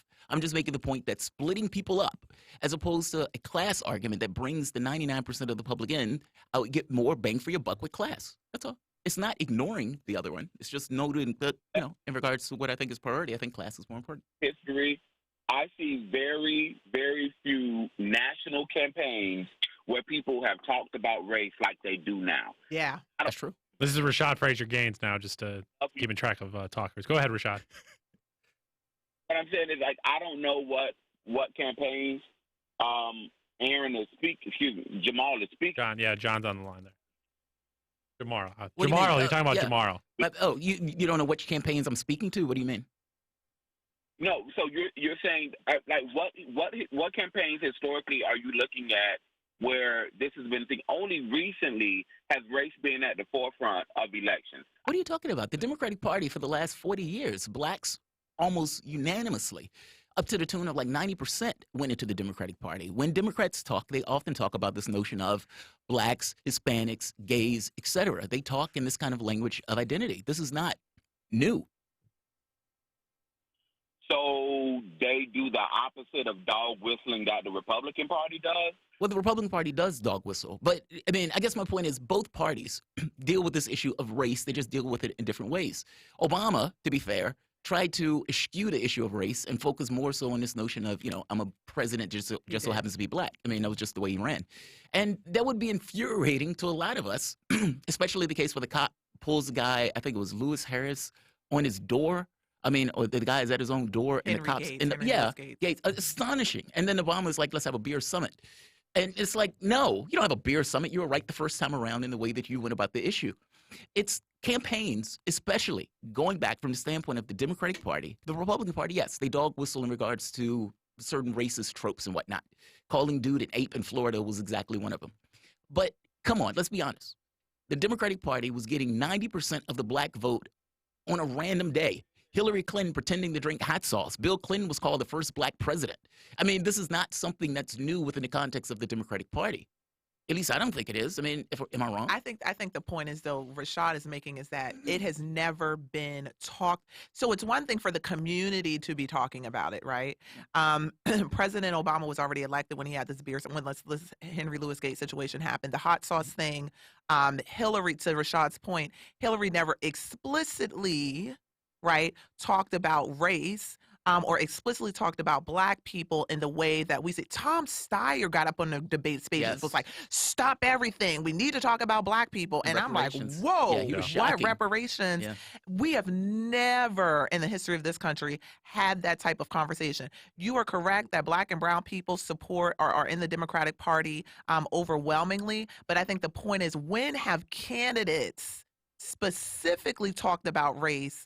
And not even just saying race, but saying black people, Latino people. When that has not happened. Maybe Jesse Jackson. John, you're still, but he's black. Yeah. John, you're still on the line though. But yeah, to make the point, the fact that every candidate was like talking about reparations and there was candidates in the Democratic Party openly against reparations on the debate stage. So that issue alone shows that it's shifted. But John, you got about 10 seconds here. Just finishing up your thought here. It was just my point with Jamarl is where he's blind at. Is you got somebody as Bernie Sanders who's saying he's for revolution, but the ultimate sin of this country is racism and slavery. Well, let's talk more about that on Friday in our weekly Come At Me, Bro. That was a big popular hit on Friday at 1:30. John, call back. We'll call you back on Friday. We have a few more calls here. Tyrese, you wanted to talk a little bit about mini Mike Bloomberg and now former Ran Pete Buttigieg. Yes, sir. How y'all doing? Good afternoon. Yes, the Iowa problem that happened, right, where actually Bernie Sanders won it, which, I feel to believe he won. I see now what's going on. The long-term strategy is it seemed like this is going to be implemented. What Pete Buttigieg is going to do with a suspended campaign. I think he's going to take his delegates and he's going to give it to Bloomberg or Biden, and at the same, I see that's what might goes on. Him and Amy Klobuchar, and also last year they had an article. I gotta look for it. I'm gonna send it to y'all. That George Soros liked Elizabeth Warren. What y'all think about that? All right. Well, hold your thought real quick, China. You haven't heard the Mini Mike Donald Trump nickname? Oh, he has a nickname for Bloomberg now? Yeah, Mini Mike. Mini Mike. Let me play the clip real quick. This is from CPAC. If people haven't caught up on Saturday, Donald Trump did speak at the Conservative Political Action Conference. He makes fun of Joe Biden, sleepy Joe Biden, talking all these different things about Joe Biden, and then he takes a little shot here at Mike Bloomberg. Let me play you the clip of Donald Trump making fun of Mike Bloomberg at CPAC. He's got a couple of people right at the top. They are ripping him off. They are laughing all the way to the bank. Keep running, Mike. Mike, keep running. You're going to do it, Mike. Give us another $300-400 million. I guarantee you the presidency, Mike.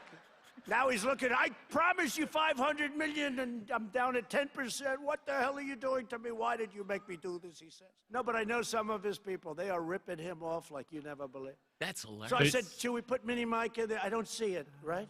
No? Okay, I don't see Mini Mike. People got wise to him really fast. And then he later drops down as he's talking to signify the height drop. So again, the entertainment thing there and the big spending on consultants. Yeah, I mean, if you have $1 billion and I'm a consultant, yes, Mike Bloomberg, you absolutely can be president. Just pay us and we'll figure it out as we go. Let me tell you, some people like authenticity, and I'm sure you all have talked about this or will talk about this, part of Joe Biden's his speech that he gave when he won, and it was all over Twitter oh, Joe has his mojo back, Joe is, and before that we were talking about how we thought there might be something wrong with him mentally, he had a health issue, but what people don't understand is in the states, people were feeling badly for him. Not I'm not going to vote for him. Yeah. As some of us were going to this he doesn't now have the capacity to be president of the United States, right? And so that speech that he gave the night after, it was old Joe. Yeah. Good days and bad days, China. You have good days and bad days. We have another call on the line. Killian, you wanted to talk about Bernie Sanders a little bit. Go ahead. I just wanted to talk about Bernie Sanders, and we're talking about the race relations and how class has always been first and foremost. But I think that Bernie Sanders is one of the only candidates that is globally talked about race beyond just black and white, but black and brown throughout the world. And it kind of brings me back to a article I had read by Tommy Curry. It's called Back to the Woodshed, and something else along those is also in the title. But it essentially says that during Brown versus the Board of Education decision was kind of spearheaded, and that movement wasn't because of American internal politics shifting as much as because of the Soviet Union's power and us having to look as if though we were the beacon of equality, and we obviously couldn't do that with the stain of racism. And basically the article makes the point of what has what has Brown versus Board done for us? It's given us the ability to now be part of the capitalist class that can now oppress the brown and the poor across the rest of the world. And Bernie Sanders is really the only campaign. I was at a rally in Minneapolis with, he was there with Ilhan Omar post-heart attack, and he's out there going against the Palestinian thing, Palestinian situation, all this. And he's the only one talking about global race relations like any other candidate. And on top of that, other policies that he has are not just meant to pander to black people the way that the optics of an Elizabeth Warren have been done, but actually materially affected, even though he could be more effective at his marketing strategies. But if you look up and down his policies, they could be better, but they are still the most beneficial to Black America. Thank you, Killian. China? Go ahead, Rashad. Rashad, go ahead. I'm sorry. Thank you for saying that. However, I am really tired of people misusing the word pander. The way that we're using it in politics now is absolutely wrong. I have been with Elizabeth Warren's team. She has some of the most talented black women in the political game surrounding her. She's not pandering. She's listening to her advisors. She's listening to her team. I've been around Tom Steyer. He has some of the best talent and black-centric, Black Lives Matter activist-focused young men and young women surrounding him. He's not pandering. He's doing what advisors are saying. I'm pushing back on the notion that every time a candidate does what he or she should be doing to the people that they're trying to get votes from is pandering. We have to stop that. That's not helping anybody, and it furthers the notion that only white boys can lead these campaigns and can make decisions. That's a good point, China. I will say this is why the worst thing that you can do is talk about, I had actually never heard that phrase, global racism or global race. That is the worst thing that you can ever do. I'm going to just give you one example. As of, this looks like in 2018, equal pay. White women make 79 cents compared to the dollar of the dollar compared to white men. Black women 63 cents. Latinas 54 cents. The reason people of color have an issue with even using the phrase people of color is because we're not equally oppressed. And so the issue is when you say if you say, like I just said, 79 cents is what a white woman makes as compared to on the dollar as a white man. Okay, so when she comes up to the dollar, what happens to the black woman and the Latina? When a black woman comes up to the dollar, what then happens to the 10 cents that the Latina is still less making? And so the reason it's important, and I understand about sound bites, and we usually only have 2 minutes to do an entire interview, and so that's why we lump everyone into the same category. I do this work as a strategist, so I get it. But when you have the opportunity to talk about race, you can't globalize it because the issue is not global. The issue is very specific to certain type of people for cultural reasons. And so I hear what you're saying about the need to speak a certain way, particularly if you have limited time or limited paper space. But when you're then given the opportunity to talk about black women and equal pay, you can't lump them into this women of color or women and equal pay conversation because white women do better than black women with pay. Black women do better than Latinas with pay. They have to be different conversations because we're affected differently. Are they entirely different conversations, though? I mean, if we're talking about... They're not mutually exclusive, but we can't have a conversation about equal pay without you acknowledging that the distance between a Latina is much greater than it is a white woman. And if you don't acknowledge that disparity within the equal pay conversation, then when the white woman comes up, we no longer will have an equal pay day.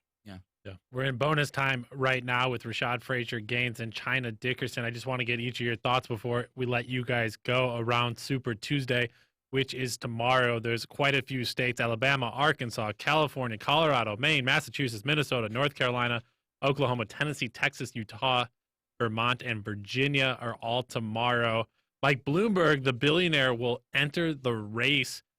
But based on yesterday's his time there in Selma, Alabama, I don't know if you guys saw this, he went and spoke at a church. Oh, they turned it back on. And 10 minutes into the conversation, he gets to talking about voter suppression, the civil rights movement. About a dozen churchgoers stood up and turned their back on Mike Bloomberg. So I wonder if that's a sign of what will come for Bloomberg there in Alabama. But Rashad, let me start with you. Just what are you looking for on Super Tuesday? Any states that people should be tuning into more than others?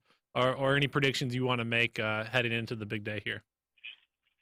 I think Virginia is one to watch. Yeah. I think Virginia is for me, being a Southerner and living in the Mid-Atlantic region, Virginia is where I'll be watching. But I also think that tomorrow's going to be a great day for Senator Amy Klobuchar. I think she'll get back on the scoreboard tomorrow. But Virginia is definitely one to watch. And I think people should probably be paying attention to Colorado as well. Yes. Yeah, it'll be a big day for Klobuchar. She obviously will need to raise quite a bit of money if she is to do well after that to make sure she pays any staff or consultants if she wants to stay in this race. China, anything you're looking for come Tuesday here? Yeah, I think Rashad is right. So two fronts. I am going to be checking for Virginia, Colorado. It'll be interesting to see what Texas does. So why go back to Virginia, since you guys both said that. Went to Hillary Clinton. I think it was like 60-40, 60-30. I mean, she won by quite a bit. Does that translate into Joe Biden and sticks in kind of that moderate conservative lens, or is it more just kind of wide open and that's what you're looking for? I think to an extent it's wide open. I'll use that word because of Virginia. To Rashad, what Rashad is saying, it's Virginia is an intersectional state, I'll say. So it's like Southern, but then you have Northern Virginia, which is very blue, where a lot of folks will, and probably like the majority of votes will come out of that, the bluer, the Democrat part of Virginia. But these are also Democrats who own guns, right? And so it has that Southern Democrat flair to it. And so because of the complexity of the state, it'll be interesting to see who they go for. Now, I don't think that a Biden will win like he did. If he does win, will win like he did in South Carolina, because South Carolina is deep South, right? But I think we might see Bernie pulling out. We might see Klobuchar, because Virginia is more of a Klobuchar type state. I think same with Colorado. So it's a diverse state. I think that's why people will be checking for. And McAuliffe actually just endorsed Biden. Oh, I saw that. Yeah, but he's not going to be a kingmaker. I'm sorry, McAuliffe is the mayor, Yeah. former governor Virginia. governor of. What do you think, Virginia. Bob? What do you think is going to happen? Yeah, I mean, I think for me, if it's just delegate math, you're looking at California and Texas as two major states there. And then, yeah, I mean, obviously Joe Biden's going to get some wins under his belt Who and do he'll you stay think in. I have for you, Bob and Rashad, who do you think might get, how does the California, what do you think might happen in Well, California? let me look up poll numbers as gonna be a blowout. Rashad gives his answer. here. Rashad, what do you think about California? I don't know. I think Bernie still has a lot of love and support out there. The two Californians not being in the race anymore. I think he might be able to make a make a two-peat. Big play. Yeah, I think it'll be a big. I mean, it's 38% in the latest Emerson poll to Biden's 21%. But Biden's going to win Alabama again, right? Yeah. I mean, He so there's keeps going to be South. wins, and I think that's going to come out of it again. Is the media is going to try to find a horse race. They want to continue making all sorts of money. Yeah. Bloomberg does something within there. I think the big news will be Elizabeth Warren, Klobuchar possibly having to drop out after Tuesday, especially if Sanders is able to win a couple states. Especially Bloomberg is Massachusetts. able to obviously play to it. And then what happens to those two You know senators? what's also will be interesting? Even though, so Texas and California, how the numbers play out, because Texas and California, they have as many votes as the entire South combined. Wow. But what sometimes will happen is people will see, oh, Biden swept this part of the South, so that means he's doing better. But if he loses Texas and California, It's a he's horrible not. show. Yeah. But people might see it as he won 4 states. Oh, I see what you mean. As opposed to the delegate math. As opposed to, right. Because he's going to get crushed in California. And, I mean, right now they have 34.7 to Biden's 18 points on average. I mean, Bloomberg is not even in the running. And Texas, he's been pulling out polling pretty strong. Not a dramatic win, but definitely with this Hispanic population that's backing him, he looks like they do well in Texas. Virginia, I'm curious about. Because Virginia, North Carolina, those seem to be toss-ups in regards to where they can go. And if Sanders ends up taking Virginia and North Carolina, oh my God, I mean, that's horrendous for if your name is anybody else in the campaign. So we'll see. I am extremely curious about what's going to take place. Just an update real quick from my wife. Shout out to Joy. Shout she out to is Joy. on a flight from LA back to DC right now. She says Kamala Harris is on her flight and that her hair looks great. Nice. Well, she's doing well. She always Very looks nice. well. It's also going to be Senator Harris is she's she's smart, she's beautiful, she's all of the things. So yeah, it's important to give that shout out. It is also going to be interesting because like we were talking about Black folks in South Carolina, but how the Latinos come out, because we do know among that population you have like the Cubans in Florida that are not just conservative Democrats, they're Republicans, right? So as we start to move right, Rashad, like as we start to move west. And we're thinking about the Latino population, which some might say is even more diverse than the Black population, particularly when you get around, when you start talking about generations of folks who have just come here versus folks who've been here for a long time. That's a variable as well. Rashad, what do you think about the Hispanic, the Latino population as it relates to these candidates? Baby, let me tell you something. Them T.O. Bernie shirts go hard. They do, yeah. I mean, and by the way, Sanders, he's been having like speeches, political rallies in Spanish. I mean, like a large segment of it was in Spanish. That's why it's always weird to me that he doesn't talk about race in the context of Blacks, but he can have that conversation in the context of Hispanics. That was such a weird dynamic. Yeah, it is interesting, I think, but I think it's because two of the generation. So, for example, and I hate to say this as a person who's not Hispanic, but so I'll just say this is what I've heard from my Hispanic friends. There are Hispanics that have been here long enough to like pull themselves up by the bootstraps. For example, Mexicans, been here multiple generations. They consider themselves white.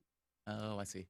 They don't even. So you have to be a little more when you're talking about. I think the Latino population. We should get someone up here who's from that.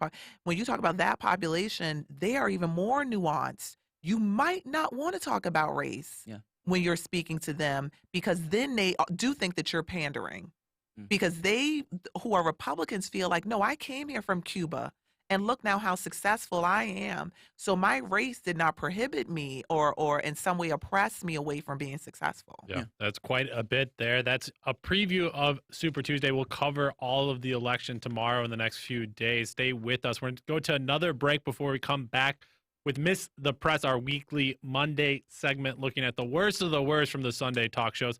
You've been listening to Rashad Frazier Gaines, who's the founder and chair of the Black Caucus of the Young Democrats of America, founder and chair of Black Progressives, and China Dickerson, who's the national political director of Forward Majority. Big thank you to China and Rashad for joining us here on Political Misfits. We're going to take a quick break, but we're going to be back after this.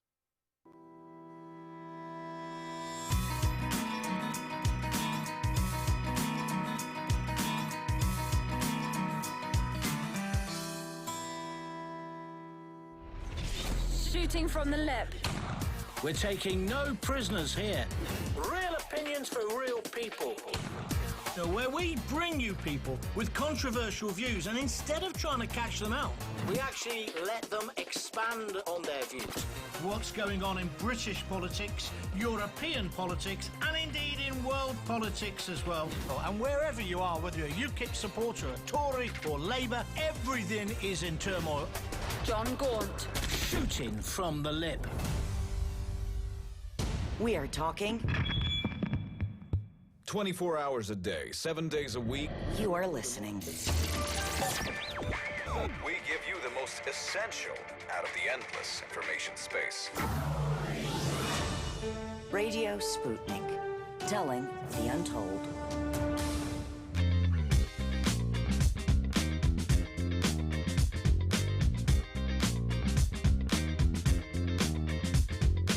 Welcome back to Political Misfits on Radio Sputnik, where we bring you news, politics, and culture without the red and blue treatment. I'm Bob Schlehuber here with Jamarl Thomas, and it's Monday, which means it's time for Miss the Press. If you have some ridiculous stories from Sunday's media malfeasance, please call in and let us know. We're going to share a few of the worst clips and the worst interviews from this weekend. Give us a call, 202-521-1320, or tweet us at Sputnik Misfits.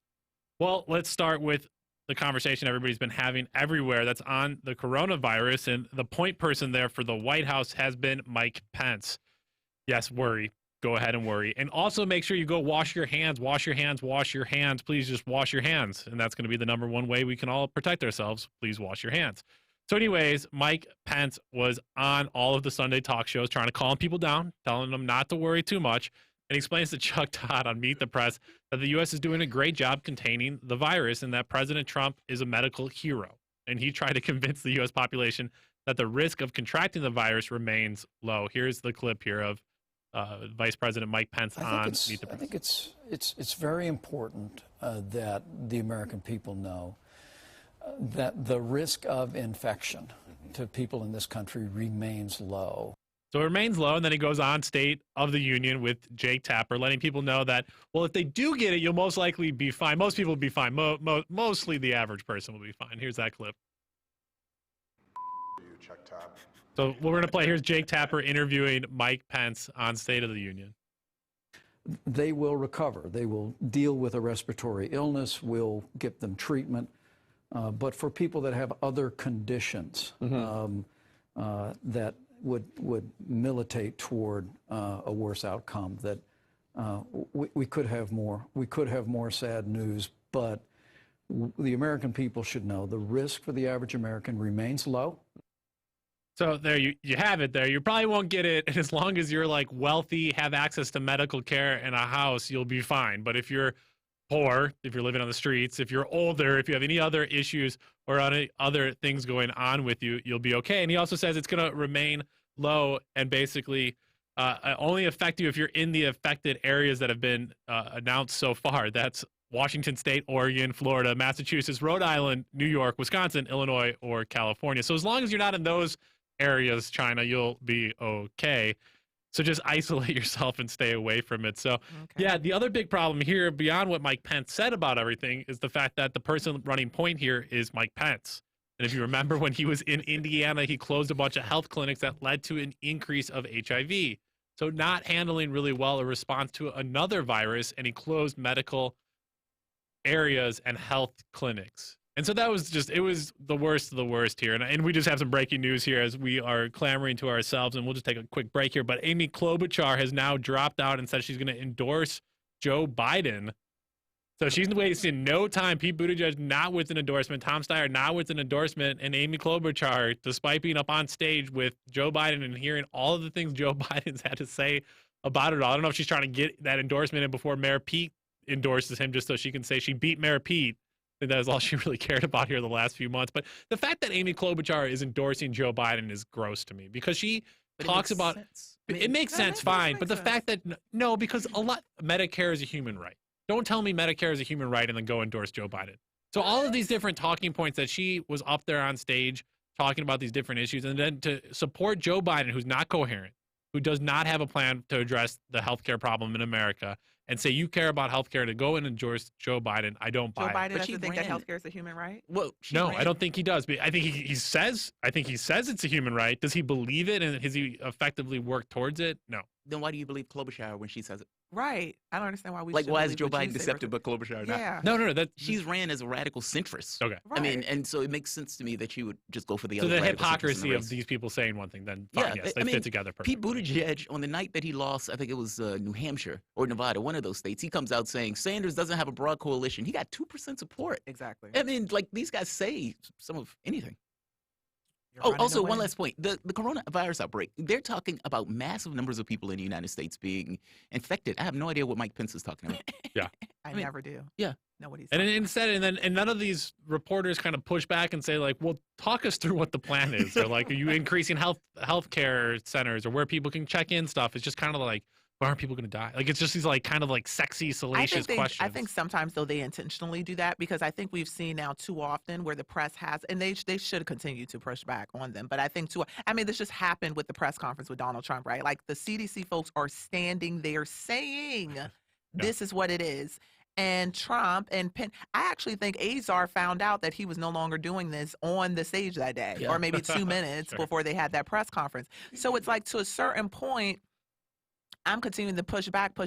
Maybe I should just let you talk and hope that the American people see how ridiculous you sound. Yeah.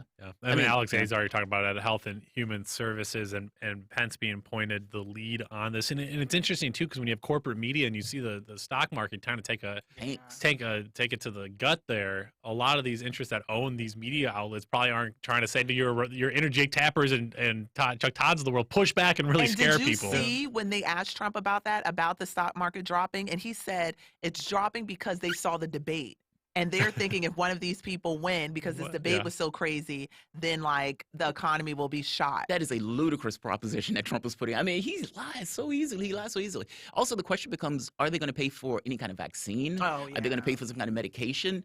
I mean, and think about our system. We have a weird system, meaning if you get ill, oftentimes people will still go to work because they don't want to lose their jobs.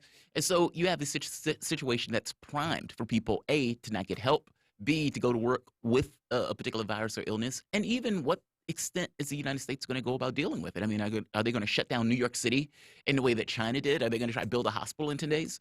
Like, none of those questions are being answered by Pence. Yeah.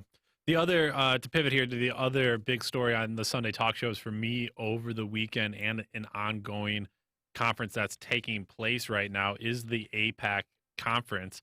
If people are unaware, it's the American Israeli Public Affairs Committee. It's not a PAC, which it sounds like based on its name, but it's the lobbying arm of Israel here in the United States. It's quite aggressive. It's quite well funded.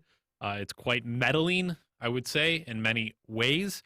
And at the conference every year, a lot of people go and basically praise Israel, pledge of allegiance to Israel, and make sure they shore up that support within both the Republican and Democratic Party. These are bipartisan events. And just for example, those lined up to speak will be former Vice President Joe Biden, along with Michael Bloomberg, along with Cory Booker, Chuck Schumer. Cory Booker speaking in Cory Booker always speaks to this thing. Yeah, not surprising on that. Chuck Schumer, as well as Republican Senator Ted Cruz, one of Jamarl's all-time favorites, Debbie Wasserman Schultz, Ted Deutsch, Hakeem Jeffries. These are high-ranking members of the Democratic Party, and Steve Scalise, just to give you some bipartisan, the Republican from Louisiana. Yeah. These are a bipartisan mixture. And making the news this year, not speaking at the event and making a big note of it, was Bernie Sanders. And here is Bernie Sanders on the Sunday talk show circuit talking about why he's not speaking at the AIPAC conference this year. And for me, this was a big moment. You've been sparring with the pro-Israel lobby known as AIPAC. You said it gives a platform for bigotry, which was seen as a swipe at Prime Minister Netanyahu. Today, Israel's ambassador to the UN says of you that you're not welcome in that country. And anyone who calls our prime minister a racist is either a liar, an ignorant fool, or both. Do you see a political cost in taking on the pro-Israel lobby in this way? Yeah, I do. I mean, they have a lot of money. They have a lot of power. Look, I'm Jewish, and I'm very proud of my Jewish heritage. As a kid, I spent time in Israel. I am not anti-Israel. I will do everything I can to protect the independence and the security and the freedom of the Israeli people. But what we need in this country is a foreign policy that not only protects Israel, but deals with the suffering of the Palestinian people as well. Yeah, he also went on to cite specific unemployment levels in Gaza and what's happening to the Gazan people. Now, Pete Buttigieg and Amy Klobuchar, are both former Rans now, also said they wouldn't attend and speak at the AIPAC conference, but after pressure on both of them, they both submitted video clips that will now play. I mean, talk about spineless. So, huge moment for me. I've said this many a times, having been involved in the Israeli-Palestinian world of organizing here the last about 10 years now in Washington, D.C., and to see the sea shift of basically no one dare speak out against AIPAC or anything about Gazans or Palestinian people here the last 10 years, except obviously Palestinian people and anti-war people and people that are conscious to humanity around the world. And to see this spectruming take place over the last 8-9 years, to see, if not now, Jewish Voices for Peace, and even groups that promote a two-state solution who are in the center, and I don't think they have much of a political path because there's not enough people in Israel that support what they're talking about here in the U.S., and so you have a mismatch, but those voices exist now, and they hadn't traditionally, and for somebody like Bernie Sanders to not speak, who's potentially going to be the Democratic presidential nominee, for him not to speak at AIPAC this year, Jamarl, it's mind-blowing to me, and it seems like a huge win for that movement over a long period of time. Think back to that debate in 2016, I believe, with Clinton and Sanders. I believe they were in New York. And that debate was like a knife fight in a phone booth. I mean, ultimately, they went at it. But one of the main key issues and sticking points was Sanders' position on Israel versus Clinton's issue. I have never heard a candidate on stage make that strident argument about Netanyahu either being a racist or even Palestinian rights. That's something that usually just gets ignored in the whole context of things. Speaking about Cory Booker was sitting in the aisles when Netanyahu came to the country under Obama and was bashing Obama, I believe, if I'm not mistaken, for the Iran deal. Booker being paid a lot of money by people who are right-wing zealots in the context of Israel, and that money pays off every so often with him doing stuff like that. Yeah, Booker is going to be speaking at AIPAC. No, I believe you. I mean, AIPAC, there's AIPAC, and then there's what some would say is J Street. And, you know, I've done some work with J Street and have some pals over there, and I really like them because they talk about, you know, this two-state solution. And that's possible. They were who I was. They were who I was. I was bashing a little bit. Yeah, I think the two-state. I think that's going to be tough, and I think they are they're trying to figure it out because that's what we would like, because that means everybody's getting along and kind of get what they want. But I think it's gotten so extreme now that people just aren't playing nice because they feel like they're so when people start dying, it's hard to talk about working together. Yes. And that's what a two-state solution is. And so, yeah, no, AIPAC is much more conservative, supposedly non-political because it's a PAC, right? J Street, similarly, non-political because it is a PAC, but they do typically fall certain places on the political spectrum. But I do think it's interesting that some folks attend these AIPAC conferences. When you say that you're pro-Israel, that's saying a lot. Yeah. Protecting himself there a bit. Let's take one last break. I did want to get to this news from Afghanistan. It's quite alarming and concerning. Let's take a quick break. That was our weekly segment, Miss the Press. And as always, check tab.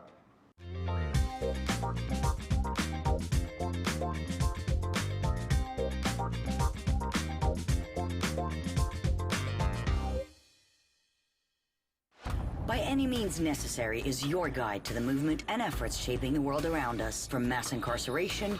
No longer am I interested in or concerned with prison reform. I am interested only in the eradication of prisons. To the battle between police and water protectors.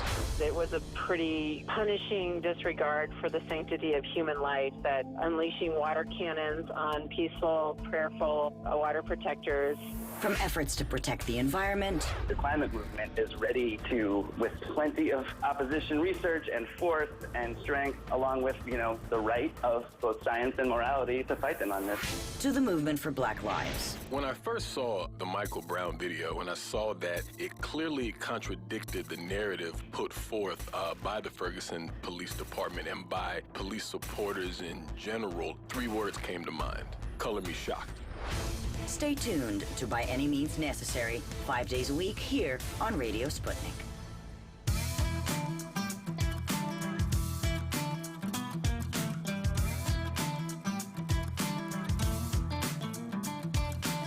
Welcome back to Political Misfits on Radio Sputnik, where we bring you news, politics, and culture without the red and blue treatment.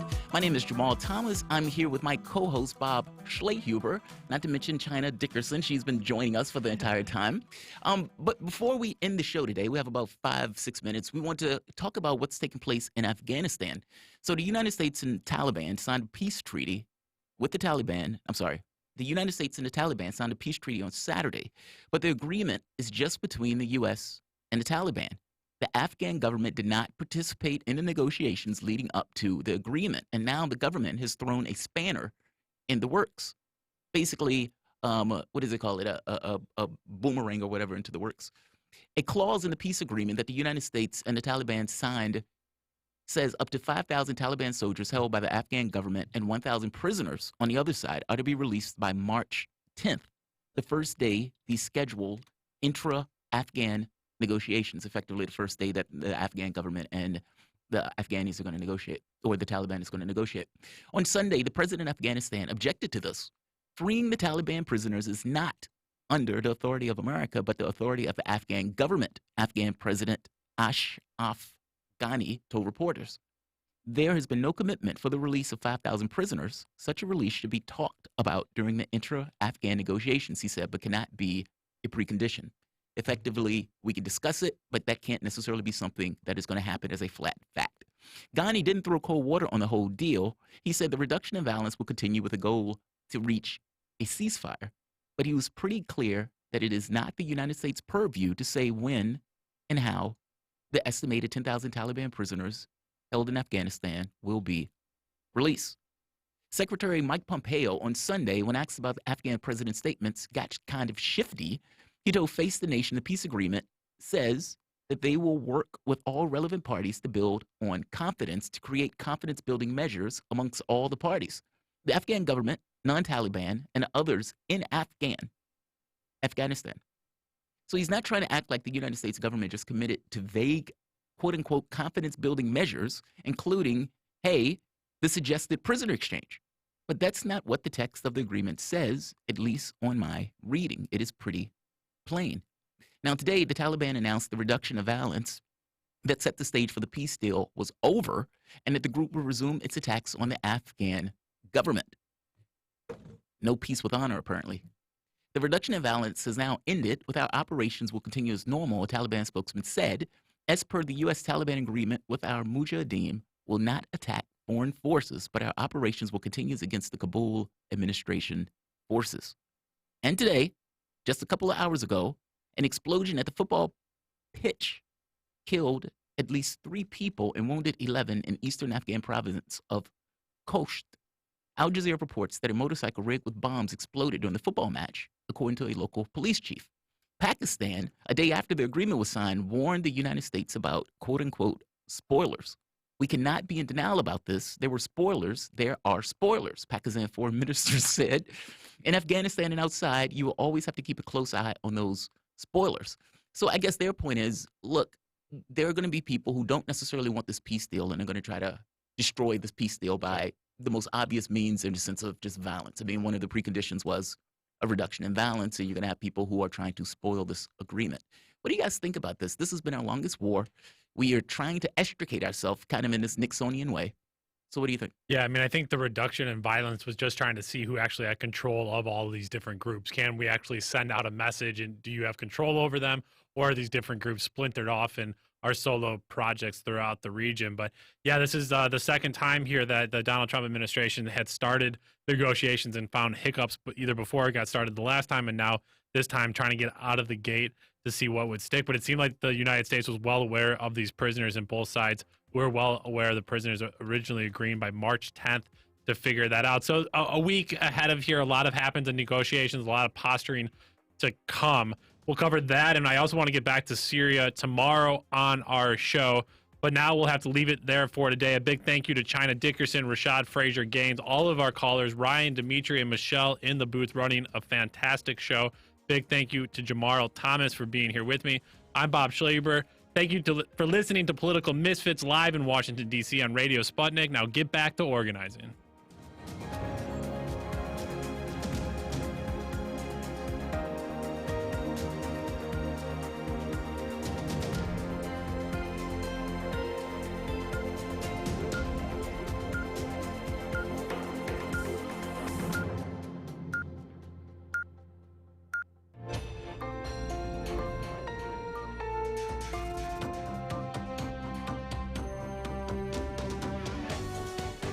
Listening to Radio Sputnik. Telling the untold.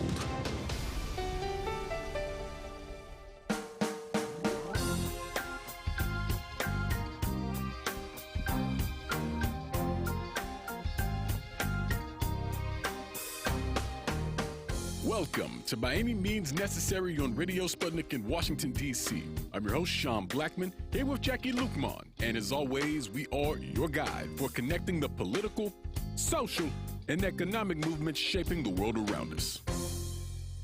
And today on By Any Means Necessary, of course, we're talking about the South Carolina primary with Joseph R. Biden.